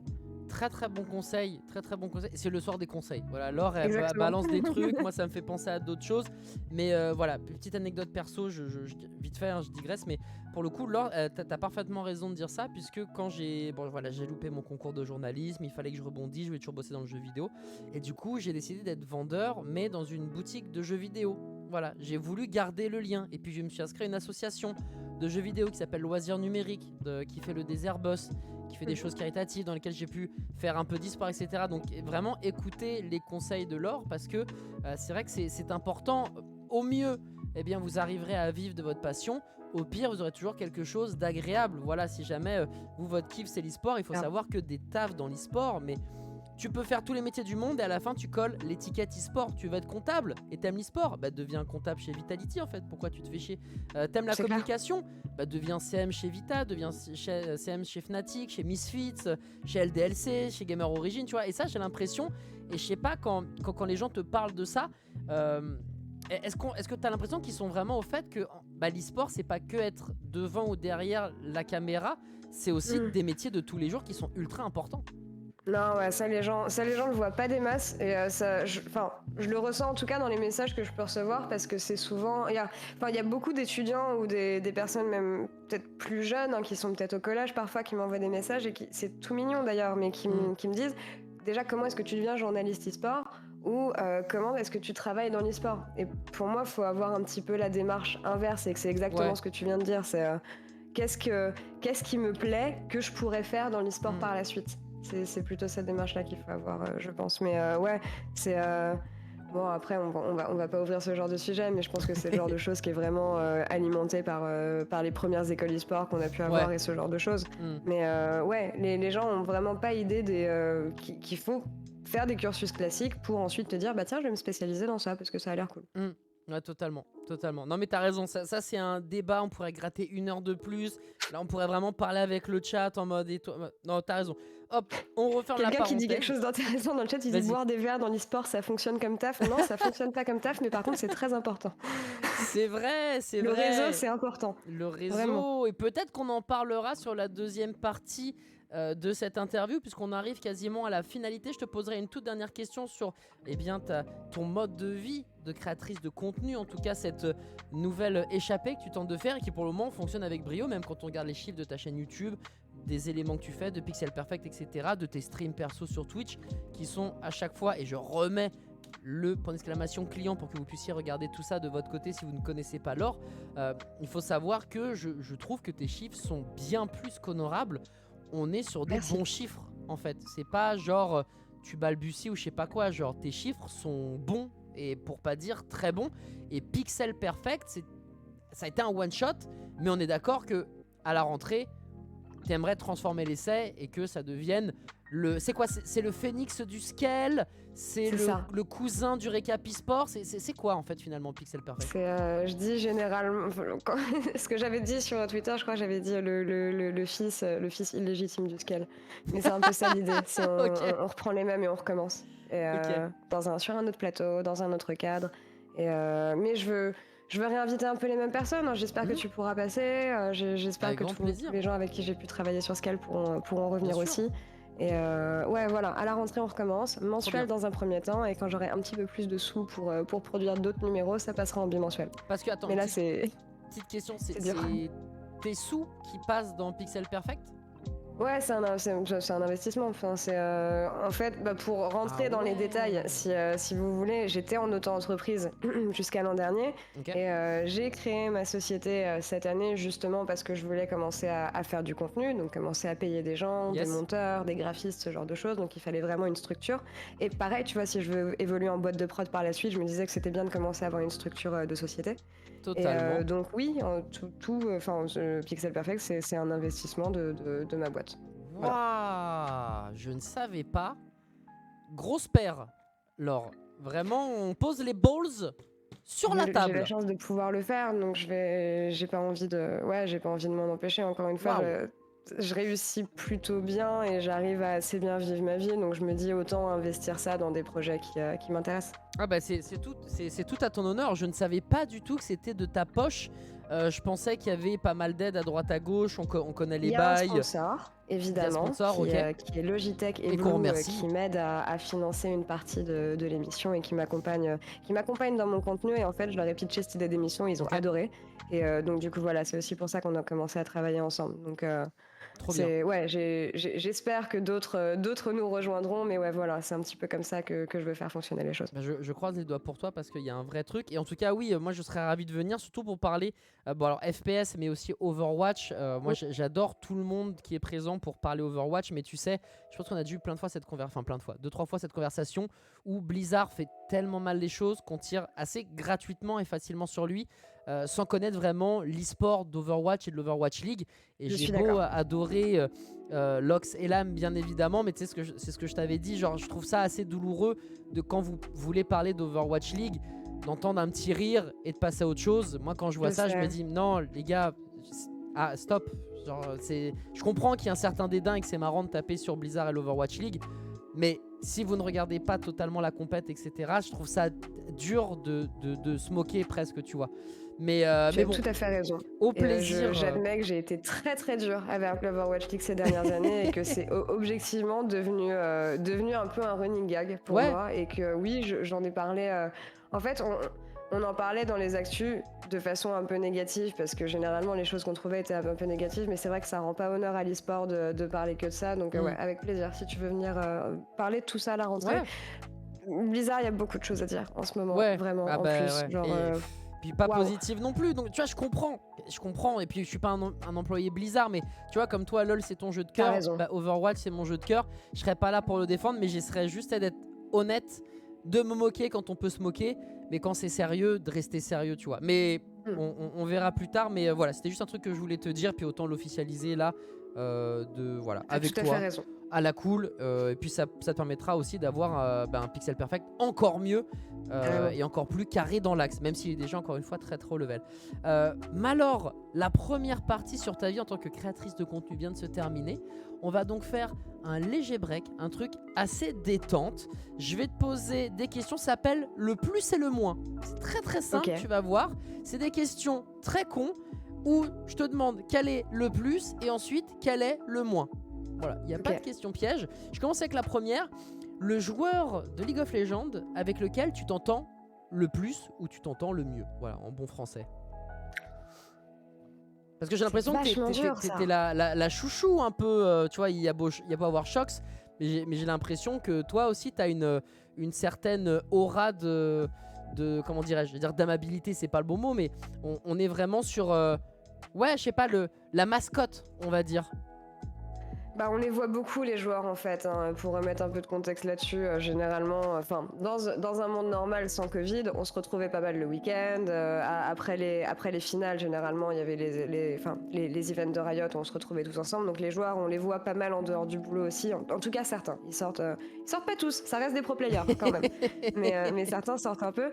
Je sais pas, il y en a. Je m'entends très bien avec la plupart des joueurs, avec tous les joueurs de toute façon, mais je pense que c'est Reckless quand même. Ok. Parce qu'on se voit beaucoup, on se voit vraiment beaucoup, et même avec la pandémie, on a continué pas mal de se voir le week-end, de se faire des déj ou des dîners quand je viens à Berlin, donc c'est peut-être celui dont je suis le plus proche. Ok. En tout cas. Et du coup, si je te demande le plus, t'as forcément le moins de l'autre côté. S'il y a le yin, il y a le yang. À qui je m'entends le moins? Ouais, celui où il n'y a pas d'infinité. C'est-à-dire, il est là, tu fais ton interview et merci. Tu peux te mettre à ta place, tu peux continuer à host, tu vois. Genre. Il y a pas mal de joueurs. C'est dur parce qu'il y a pas mal de joueurs en fait. Si on n'a pas forcément d'alchimie plus que ça, c'est juste parce qu'on se connaît pas. Sans que ça soit péjoratif. C'est des joueurs qui sortent pas, que j'ai jamais l'occasion d'interagir avec eux en plus, d'autant plus maintenant qu'il y a le Covid. Donc ce serait pas je m'entends le moins avec eux, mais j'ai peut-être le moins de synergie avec eux en live. Il y en a plusieurs. Il y en a vraiment plusieurs parce que tu vois, t'imagines quand t'as une équipe qui. Disons 2-3 max, parce qu'effectivement quand t'as une équipe de 5 joueurs sans compter peut-être des remplaçants, ça fait vite beaucoup de monde. Le truc c'est quand t'as une équipe qui perd, tu l'interviews peu et donc du coup les joueurs tu les connais pas de base. Donc et si ça perd déjà tous les bas de tableau, généralement j'ai pas trop d'interaction avec eux. Ah, je comprends. Je dirais Patrick. Peut-être. Alors, qui est Patrick? Parce que moi je connais Patrick de Bob l'éponge, mais ça doit sûrement pas être. C'est un AD carry. Ok. C'est un AD carry et j'ai rarement eu je crois qu'il déteste les interviews. On a rarement parce que voilà, en plus t'as des joueurs aussi qui sont pas du tout à l'aise devant la caméra, donc tu leur parles jamais. Ok. Et ouais, je pense Patrick, c'est peut-être celui que je connais le moins. Ok, ça marche. Le collègue avec lequel tu t'entends le plus.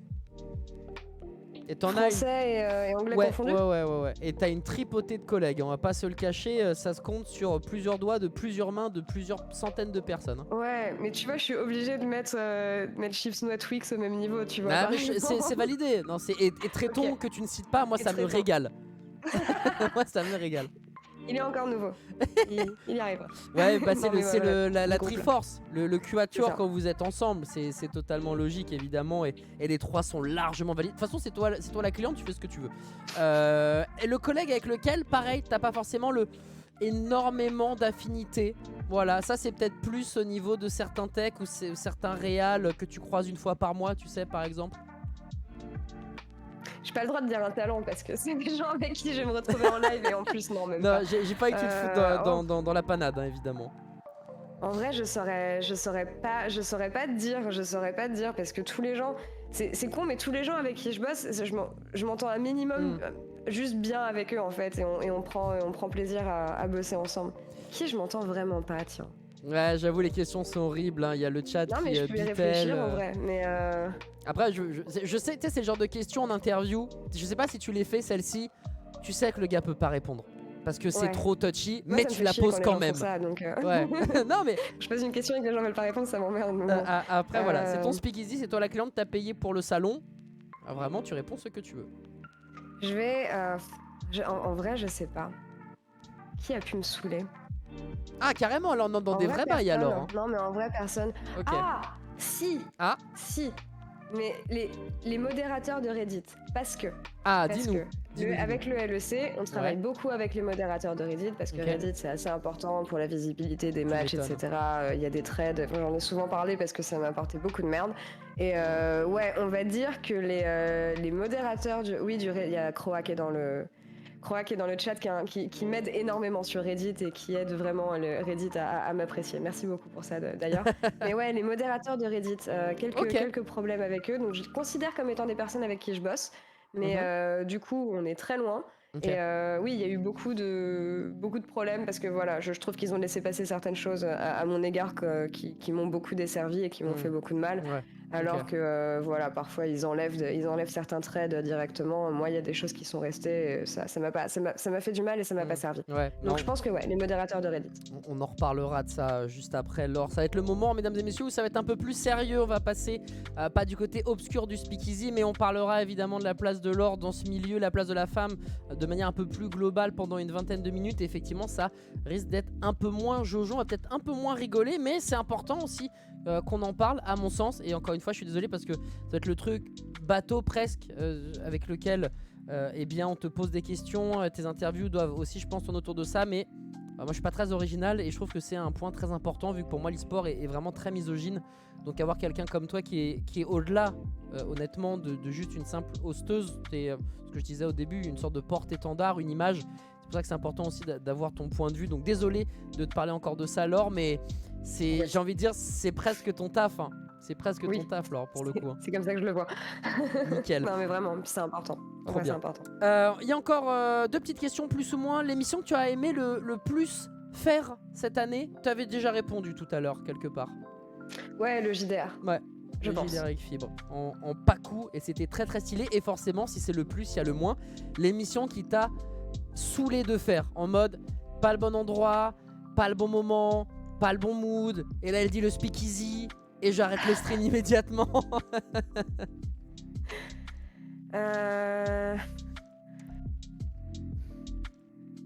Je pense que c'est... Alors, je saurais pas dire lesquelles exactement, mais il y a eu quelques émissions de Be-In que j'avais pas du tout envie de faire. D'accord. Parce que c'est tôt le matin, généralement, qu'on doit y aller. C'est vrai. Et j'ai quelques problèmes d'insomnie de temps en temps. Aïe.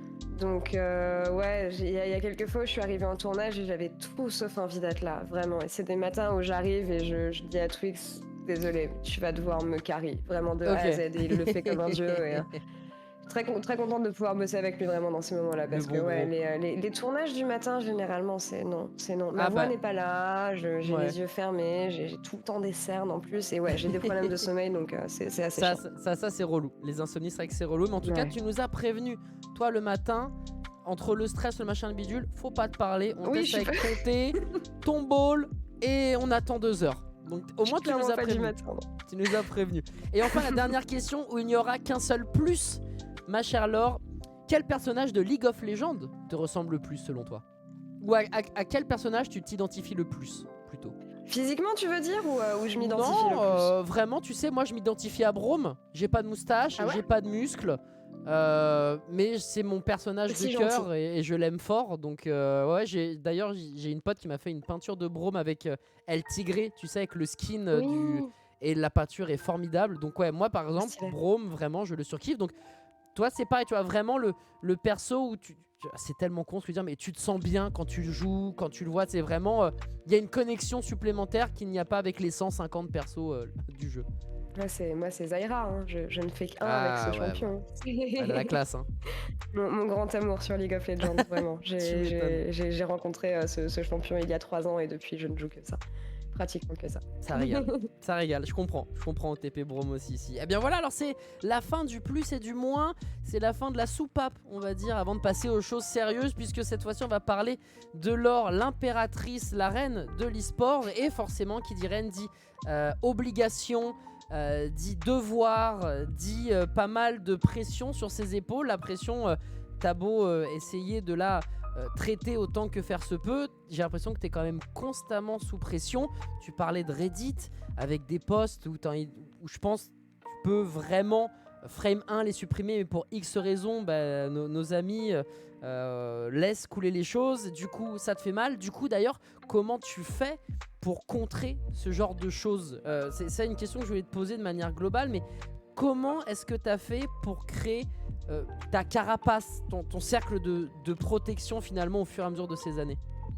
J'aimerais bien qu'elle soit là, la carapace, honnêtement, parce que c'est pas facile tous les jours. Les choses vont mieux, mais je pense qu'en fait, c'est juste à force, c'est terrible peut-être ce que je vais dire, mais à force de lire certaines choses en boucle et en boucle et en boucle, il y a un moment où ça te fait juste plus autant mal parce que, bah, ouais, t'as été habitué, quoi, d'une certaine manière. Donc, et puis, non, d'un autre côté, je pense qu'il y a pas mal de gens qui ont changé d'avis sur moi et je leur ai donné l'occasion de changer d'avis sur moi, donc il y a peut-être moins de messages aussi violents qu'avant. Mais bah déjà, comme on dit sur le chat, les modos, déjà, ils m'ont Ouais. pas mal aidé. Yes. Mon entourage m'a énormément aidé. Vraiment, mes amis, ma famille à qui j'ai pu pas mal en parler, mais surtout mes amis. Ouais. Shox, qui m'a Ok. énormément aidé là-dessus. Et elle en a vu, hein, pour le coup. Non, ouais, c'était la première, avec la visibilité qu'elle a. Je sais, c'est le genre de soirée un peu déprimante entre copines où tu racontes tes pires DM ou les pires insultes, tu vois. Elle a vraiment vu des sales trucs et elle m'a énormément aidée et énormément soutenue. C'est un vrai soutien, il y avait beaucoup de toxicité. Donc ouais, je pense que c'est juste l'entourage et des partages d'expériences, que ce soit de chips ou noix aussi, pareil, hein, qui ont eu droit à ce genre de trucs un peu désagréables. Donc voilà, avoir un entourage bienveillant. Qui t'aide justement à te construire quand t'arrives en larmes, genre on m'a encore insulté, t'es quelqu'un qui puisse te remonter le moral et te faire relativiser. Et j'en ai parlé récemment aussi, mais j'ai commencé à voir une psy il y a quelques temps et ça aide de ouf. Enfin, vraiment, ça m'aide beaucoup parce que ça m'aide juste à arrêter de mettre peut-être le travail un petit peu au centre de tout et voir que voilà qu'il y a autre chose et que on va dire que le bruit de certaines personnes sur internet, c'est pas ce qui doit forger ce que t'es en tant que personne. C'est très dur à voir de temps en temps. C'est trop compliqué et j'aurais trop voulu parler de ça avec toi, mais on va pas avoir le temps pour le coup. Vaste sujet. Ouais. Mais ouais, mais c'est ultra intéressant et c'est vrai que le travail, on dirait pas comme ça, mais des psys est ultra important et pour le coup, ça permet de relativiser beaucoup de choses. Mais tu l'as dit, c'est un vrai travail et c'est pas facile déjà de le voir, de le comprendre et de 3 de l'accepter et de passer à autre chose. Donc courage Laure. D'ailleurs, je me suis posé la question en écrivant tout ça, mais voilà, le monde entier, en tout cas les Français t'appellent la reine, la queen, l'impératrice, etc. Mais c'est pas trop dur, ça va, ça te fait plus sourire que ça te met la pression, ce genre de choses, ce genre ça me fout la pression de ouf. Ouais, en fait c'est ça que je suis en train de me dire. En même temps, on parlait de la toxicité il y a 2 secondes, c'est incomparable par rapport à tous les messages positifs et les messages de soutien et ce genre de comparaison qui me met très mal à l'aise généralement parce que c'est beaucoup de pression, mais je suis hyper contente. Tu peux pas ne pas être mécontent quand t'es décrit avec des mots aussi gentils, donc ouais, juste c'est de la pression, mais c'est aussi très cool et bah, je suis contente que les gens aiment bien écouter mes conneries au final. C'est agréable.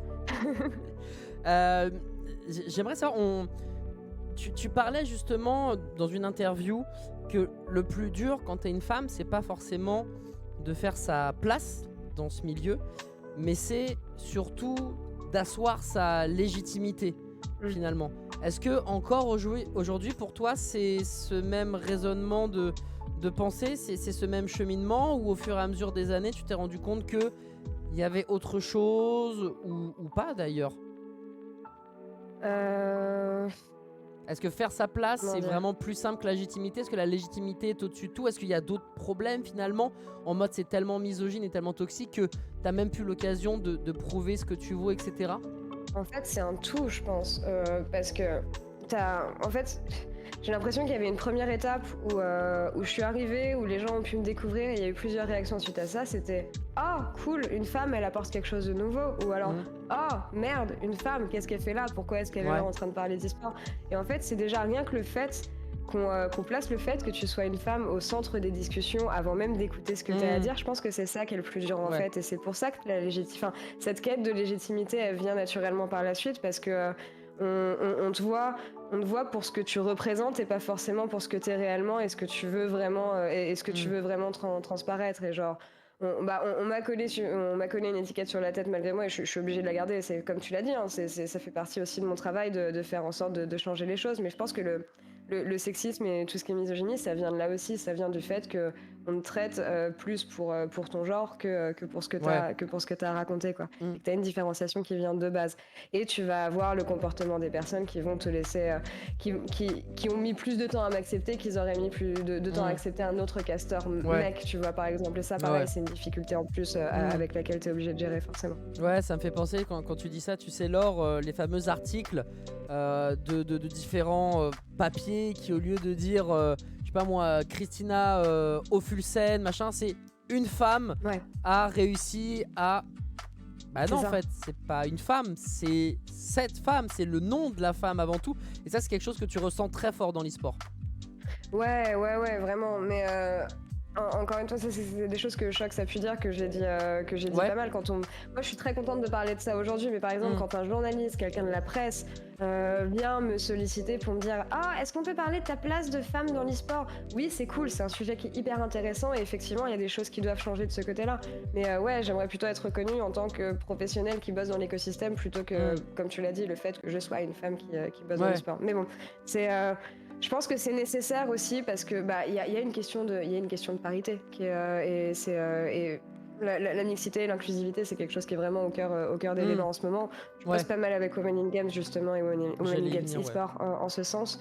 Et ouais, si le fait qu'on soit des femmes est autant mis en avant, plus que la compétence, c'est ce qu'on va faire, c'est aussi parce qu'il y a un problème d'inclusivité. Donc bon, c'est un peu le serpent qui se mord la queue, quoi. On en a marre d'être vraiment traité juste comme ça, mais de l'autre côté, si on l'est pas, je pense que le fait d'avoir des rôles modèles entre guillemets, c'est vraiment important.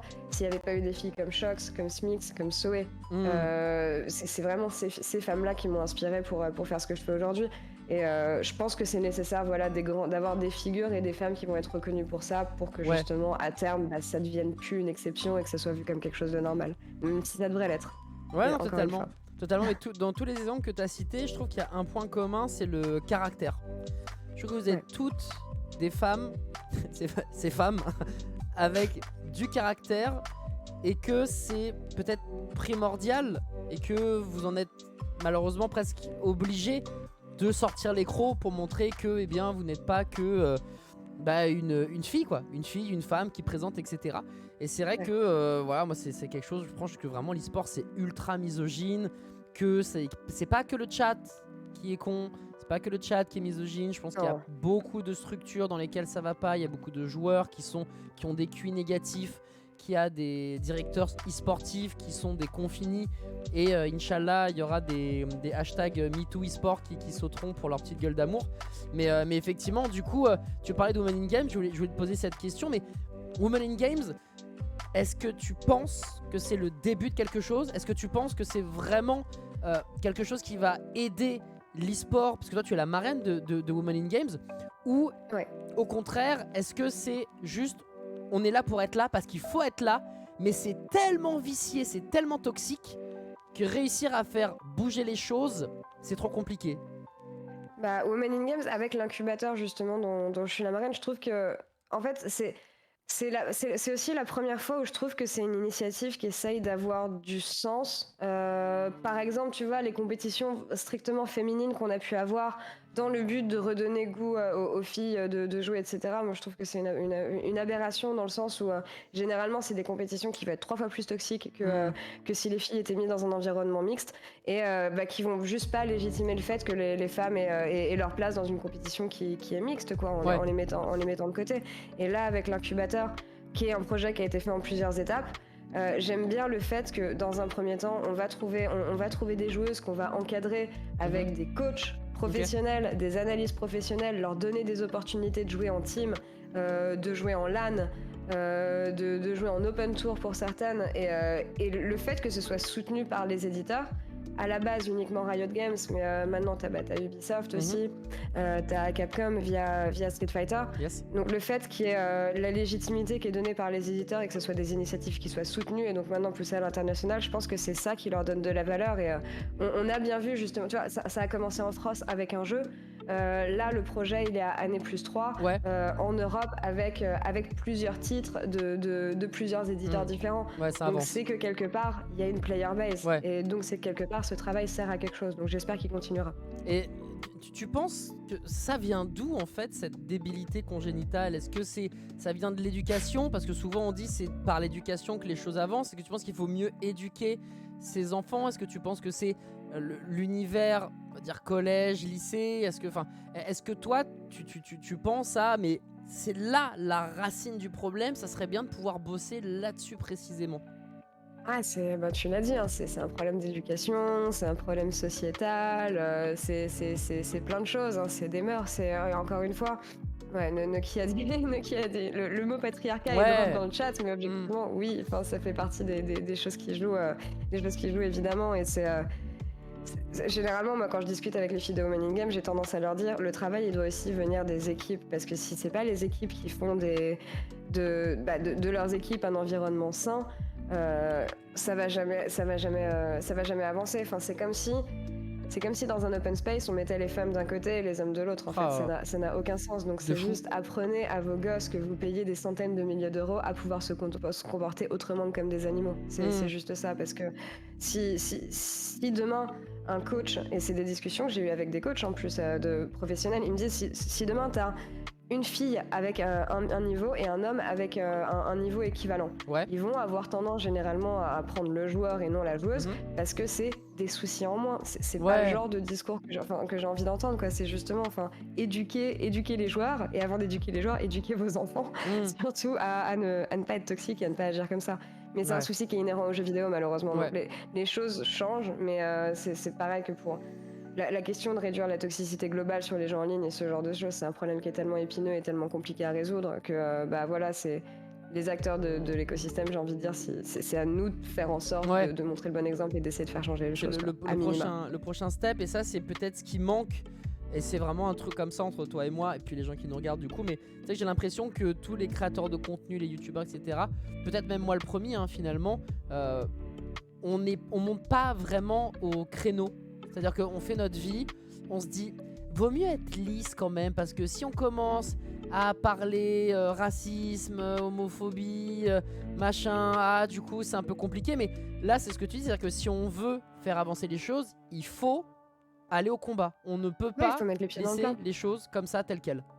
Bien sûr, il faut mettre les pieds dans le plat, mais c'est pour ça que moi j'applaudis des initiatives comme MeToo, même si c'est des choses qui font mal, et même si c'est des choses, t'as l'impression vraiment de déclencher un feu de forêt. Je pense que c'est le genre de feu de forêt qui est nécessaire pour déconstruire des choses qui se sont construites au fil des ans et qui ne devraient pas être là. Ouais.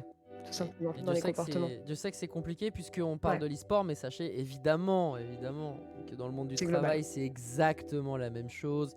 Que voilà, tu vas te dire le patron qui te dit les filles c'est plus de problèmes que les gars, dans une société totalement normale tu vas voir, oui mais si elle est enceinte et du coup, et puis si elle a ses menstruations et puis si machin, bref, malheureusement il y a énormément de taf. Et d'ailleurs, si tu pouvais faire quelque chose pour arranger les choses, parce que tu fais déjà plein de trucs, mais si tu avais une sorte de super pouvoir qui te permettait de changer les choses, est-ce que tu sais déjà vers quelle ligne tu irais? Est-ce qu'il y aurait vraiment un combat que tu prendrais à bras le corps et tu vraiment en ferais ton sacerdoce? En dehors de l'e-sport, Ouais, je pense que c'est toutes les questions qui touchent à l'environnement. ok. Ouais, Ok, ouais, ouais. Donc on on quitte changerait le de monde sujet de vraiment l'e-sport beaucoup. et d'accord, très bien. Ok, ok. Mais ouais. Ça aussi c'est du taf, hein. On parle la place de la femme dans le jeu vidéo et on place Non, mais j'aimerais cet bien avoir le environnement. temps de m'investir pour ce. Il y a plein de sujets qui m'intéressent en fait, et j'aimerais prendre le temps vraiment Ouais. de m'investir pour ce genre de sujet. Pareil pour enfin, les orphelins, typiquement, genre j'ai été adoptée, c'est un sujet qui me tient énormément à Mhm. cœur.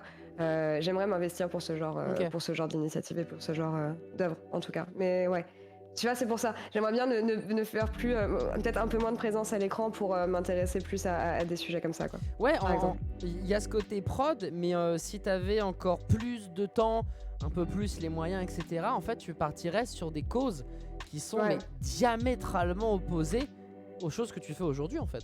Bah, tu sais, l'avantage d'avoir un peu d'influence, d'avoir des gens qui te suivent et de pouvoir avoir une voix qui est peut-être un petit peu plus forte que celle du voisin. Genre, Hmm. on en parlait l'autre fois dans le cas où j'avais Orange qui voulait pas m'installer ma fibre. Bah, mon problème a peut-être été résolu plus vite que la plupart des personnes qui sont sur ce chat actuellement, Hmm. justement parce que j'ai de l'influence, donc autant Ouais. s'en servir pour faire des choses qui sont cool et qui tiennent à cœur aussi. C'est magnifique, c'est magnifique. Et je vois l'heure, il est déjà minuit. Alors Laure, est-ce que je peux te prendre 5-10 minutes de plus? Bien sûr. Ok, alors je vais essayer vraiment d'être concis. Déjà, merci beaucoup Gastronogeek, merci infiniment et merci tous les gastronogeekiens, les gastronogeekiennes. Mon Dieu que c'est pas facile à dire. Vous êtes au Speakeasy, vous étiez là la semaine dernière avec justement Thibaut qui est avec nous aujourd'hui. On a la chance d'avoir Laure Vallée Bully de son pseudo qui est avec nous, la queen de l'e-sport. Voilà, animatrice, présentatrice, intervieweuse, créatrice de contenu. Je crois que j'ai dû mettre le point d'exclamation client pour que vous puissiez checker ses réseaux sociaux. Et on a fait une grosse première partie sur sa vie en tant que créatrice de contenu. Et puis là, on parle beaucoup de féminisme. Voilà, alors je sais, c'est bateau et c'est pour ça que je t'ai prévenu très tôt, Laure, très tôt de ma démarche par rapport à ça pour pas justement que ça te saoule. Mais T'as raison. on est obligé de parler de ça et de manière différente de ces fameux médias qui arrivent en mode et du coup la place de la femme. Non, on va essayer d'en parler un peu différemment. Donc on arrive à la toute fin. Donc merci à vous de rester pour ces 10 dernières minutes avec Laure. Surtout que ça va être le moment où vous allez pouvoir poser vos questions. Alors je vais encore papoter. Allez, un petit 2-3 minutes, poser une ou deux questions à toi, ma chère Laure. Et ensuite, s'il y a des questions sur le chat, je te les pose. Et ensuite, je te laisserai tranquillement te transformer en citrouille pour dormir. Ouais, parce que peut-être que la gentille fée t'as dit, bon, normalement, minuit, tu te transformes en citrouille sur le canapé devant TFT et Black Mirror ou je ne sais quelle série. Je te laisse 10 minutes de rab. Donc c'est pour ça que je vais pas prendre énormément de ton temps. Mais ouais, pour revenir sur cette partie, finalement, est-ce que toi, aujourd'hui, avec tout ce qui se passe, avec tous les combats que tu mènes, avec tout ce que tu prends dans la tronche, et je sais pas comment tu fais, parce que moi, j'en prends dans la tronche, pour X ou Y raison, et j'ai déjà du mal à le vivre, mais à ton échelle, je deviendrais fou, genre je devienne fou littéralement. Malgré tout ça, est-ce que tu arrives à te sentir légitime dans ce que tu fais, Laure? En vrai, oui. Super. Les choses ont pas mal changé quand même depuis les dernières années. Tu sais, c'est ce qu'on disait tout à l'heure, le fait de me brider un petit peu plus, de me protéger un petit peu plus aussi, et d'être un petit peu plus imperméable à ce genre de remarques. C'est que, tu vois, tu le disais, toi, à ton niveau, t'en as peut-être déjà marre de ce que tu lis, mais tu vois, de l'autre côté, t'es aussi très content des messages de soutien que tu reçois. Et pareil, moi, ils sont d'autant plus nombreux aussi, donc c'est ça qui t'aide à avancer. Hein. Ouais. C'est le soutien que tu reçois au quotidien et qui, au final, est infiniment plus important que toute la merde que tu peux recevoir. Hier, tu vois, j'étais à l'événement K-Corp. Le nombre de personnes qui étaient contentes de me voir, et que j'ai pu rencontrer, c'est pour ces moments-là en fait que je fais tout ce taf-là. Donc ouais, il y a des moments où il y a des dimanches où je vais ouvrir, parce que le pire c'est qu'on le fait, je pense qu'on le fait par masochisme aussi, tu vois, genre tu peux très bien choisir de ne pas regarder ce genre de truc. Mais évidemment. Je choisis de le faire aussi. Donc ouais, il y a des jours qui sont difficiles, mais les jours qui sont beaux sont tellement plus beaux que je trouve que ça en vaut la peine. Non mais c'est vrai, tu sais, c'est le fameux théorème de la feuille blanche. Tu vas avoir une feuille blanche et à un moment t'as juste un point noir en plein milieu, et plutôt que de regarder le reste de la magnifique feuille blanche, tu vas fixer le point noir et tu vas jamais le lâcher, tu vois. Et c'est Exactement. exactement la même chose, quoi. La feuille blanche, c'est tout l'amour qu'on te porte, tous les messages positifs, etc. Et merci Bandit pour le raid également, ça Ah là là. régale.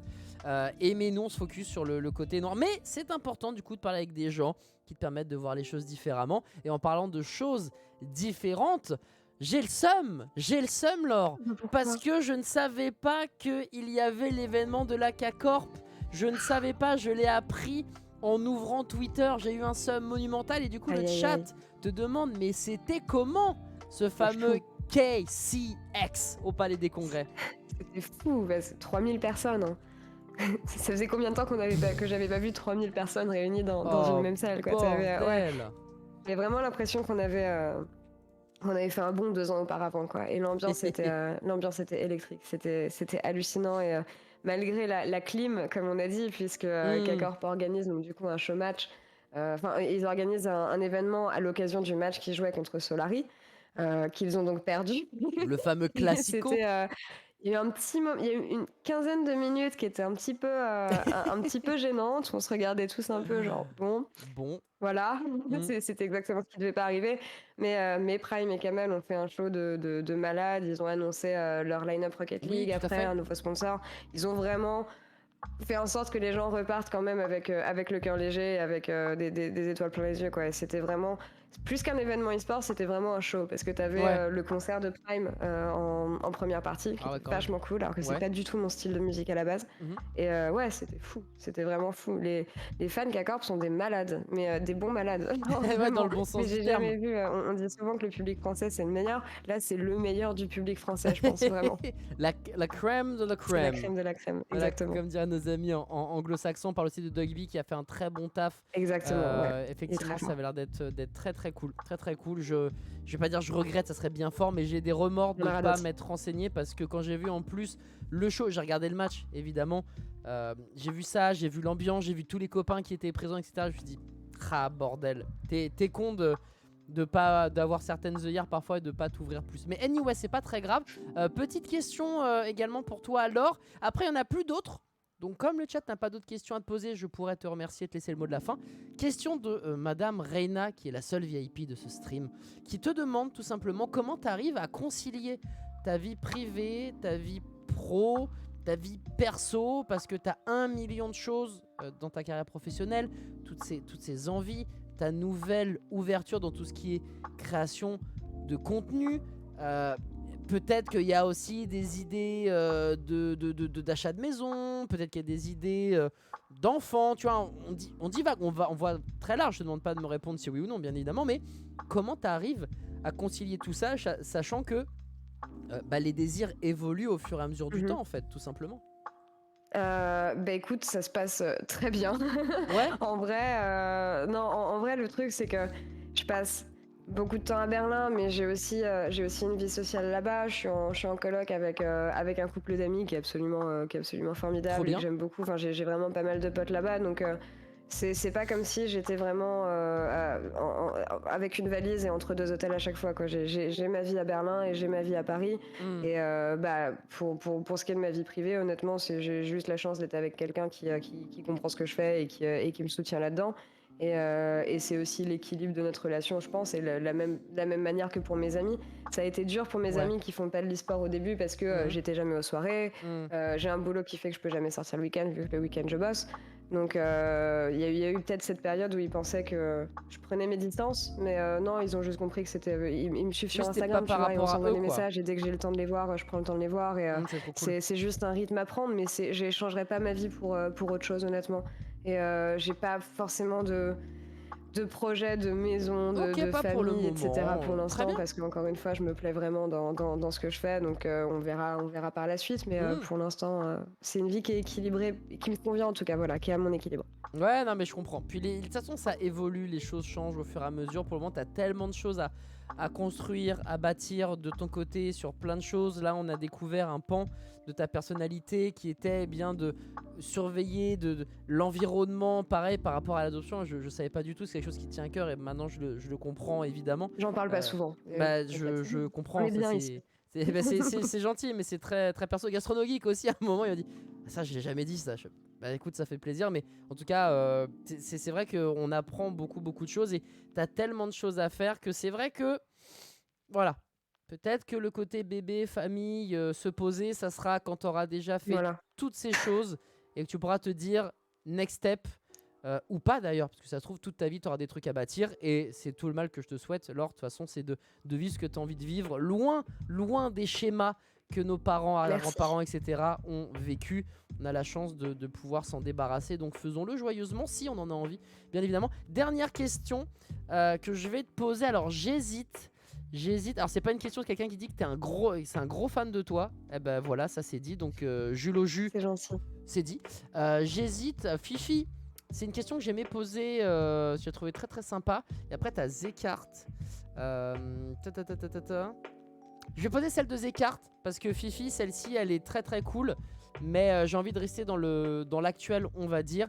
C'est Zekart qui nous dit, d'après toi, est-ce qu'il faut absolument être lisse dans sa communication personnelle ou pro, même avant de commencer à avoir une certaine notoriété? Question que j'ai posée à Gastronogeek et qui m'avait répondu un énorme non quand j'ai envie d'aller dire aux gens d'aller se faire foutre. Je leur dis, moi j'ai un peu du mal parce que j'ai pas l'aisance, on va dire, de Gastronogeek. Est-ce que toi tu partages ce même avis? Est-ce que tu es en mode vaut mieux être lisse, ou au contraire, si on a des choses à dire, faut pas hésiter?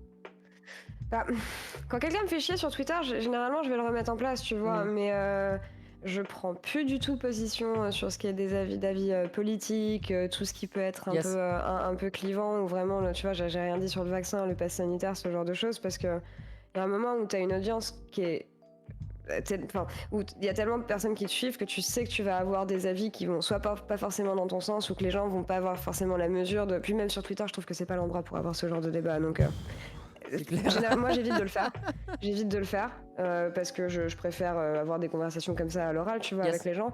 Mais pour le coup, la question c'était plutôt, même avant de commencer à avoir une certaine notoriété, j'aurais tendance à dire ouais, faut faire gaffe, parce que maintenant en fait tout peut être tellement utilisé contre toi que ouais, en ce sens j'aurais plutôt tendance à dire faut faire attention, quoi. Pas forcément. C'est bien de donner son avis. Après, tu vois, il y a des personnes qui sont polémistes, ou qui vraiment sont là pour donner leur avis sur Twitter, et c'est très très cool. Mais en fonction de ce que tu veux faire, moi j'ai tendance à essayer de faire attention, voilà, parce que tu sais pas si la personne qui t'emploiera vote à droite ou vote à gauche, ou si ce que tu as dit sur Twitter ça pourrait l'influencer. Donc en ce sens, je pense que c'est bien d'avoir un peu de retenue. Ouais, totalement. Après, tu peux dire ce que tu veux en restant correct dans tes propos. Ouais, voilà.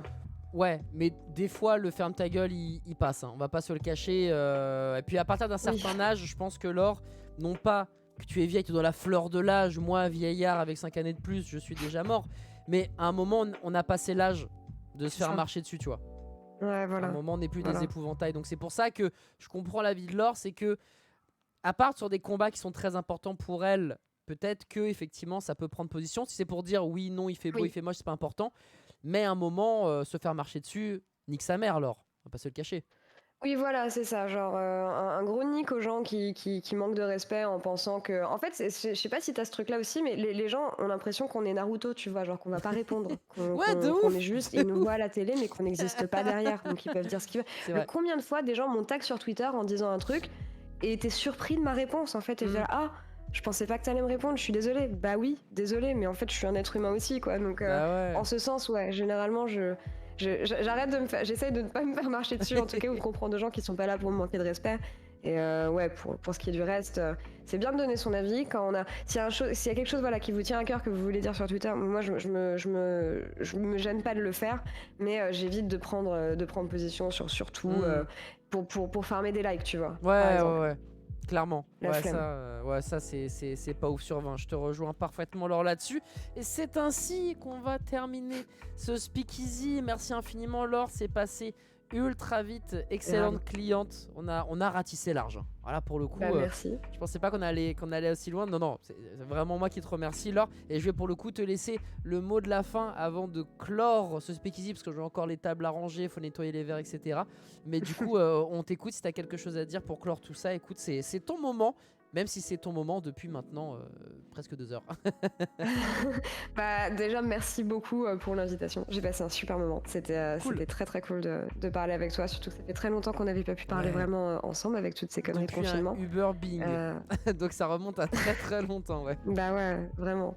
Donc un plaisir. Merci Cool. beaucoup et merci au chat qui a été très très gentil et très très bienveillant comme la plupart du temps quand je suis invitée sur des émissions dernièrement. Et je pense que ça sera ça le mot de la fin. C'est juste merci d'être aussi cool et merci d'être aussi gentil et de m'apporter autant de force au quotidien. Et j'ai encore plein de choses en réserve, j'ai encore plein de choses que je veux faire. Il faut juste que je trouve le temps de les faire. Et voilà, merci beaucoup pour tout. Bah voilà, ça c'est un super mot de la fin. Bah voilà, il est minuit 13, tu m'excuseras la bonne fée si jamais il y a des trucs à régler en plus, tu me l'envoies et tu vas pouvoir te reposer. Et d'ailleurs, tu fais quelque chose demain ou t'es en mode patate aussi à la cool? Demain, c'est réunion de 10h du matin à 16h avec Riot parce qu'on est en Super Week et que les réunions édito pour préparer le week-end, c'est le mercredi. Voilà. Donc ça va être... Oh, et je 6 dois heures de monter un vlog aussi.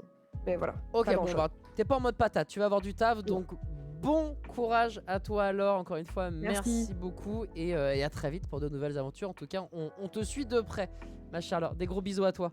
À bientôt. Ciao, ciao.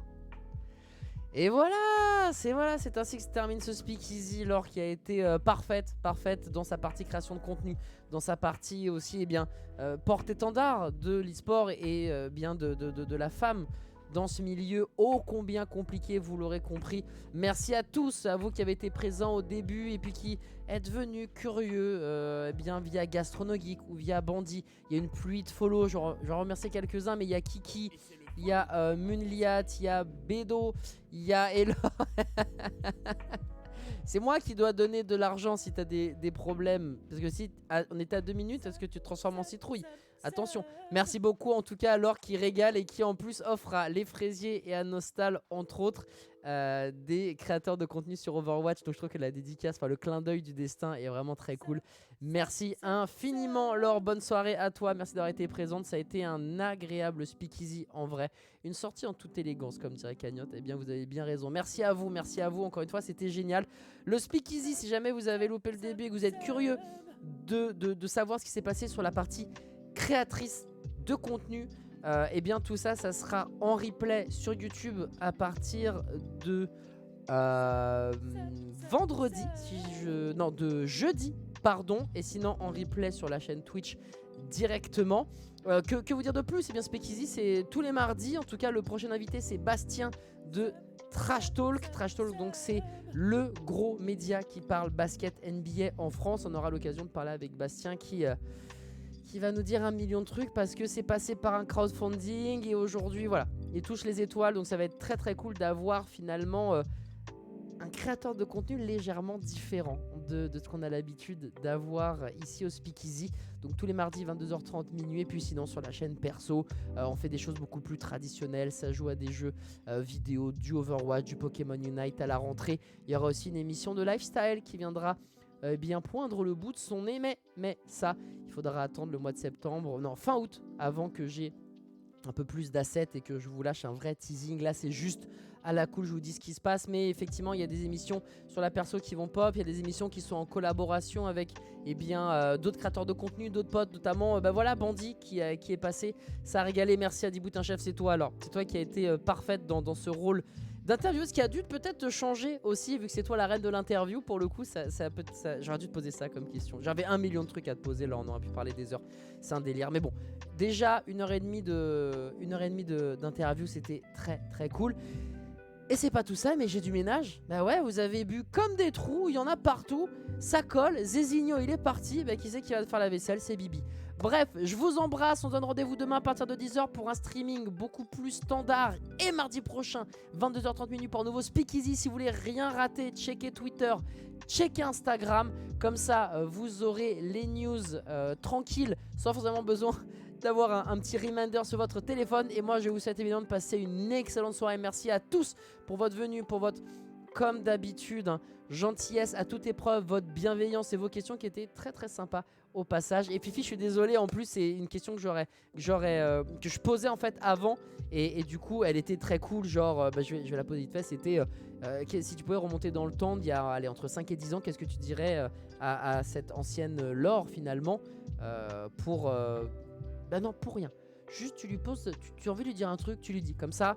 On dirige pas la réponse de l'interviewé. Et ça, c'était vraiment une bonne question que je faisais avant. C'est pour ça que j'ai voulu switch. Mais en tout cas, merci d'avoir été là. Qui partage un Uber pour rentrer. Oh, ça me regarde pas. Je vous laisse faire vos bails. Je vous embrasse. Beijing tout le monde. Hydratez-vous, c'est important. Rendez-vous demain 10h pour de nouvelles aventures sur Pokémon Unite. Rendez-vous ce week-end pour de l'Overwatch League. Et rendez-vous mardi prochain 22h30 pour un speakeasy avec Bastien de Trash Talk. Passez une très très belle nuit tout le monde et à très vite.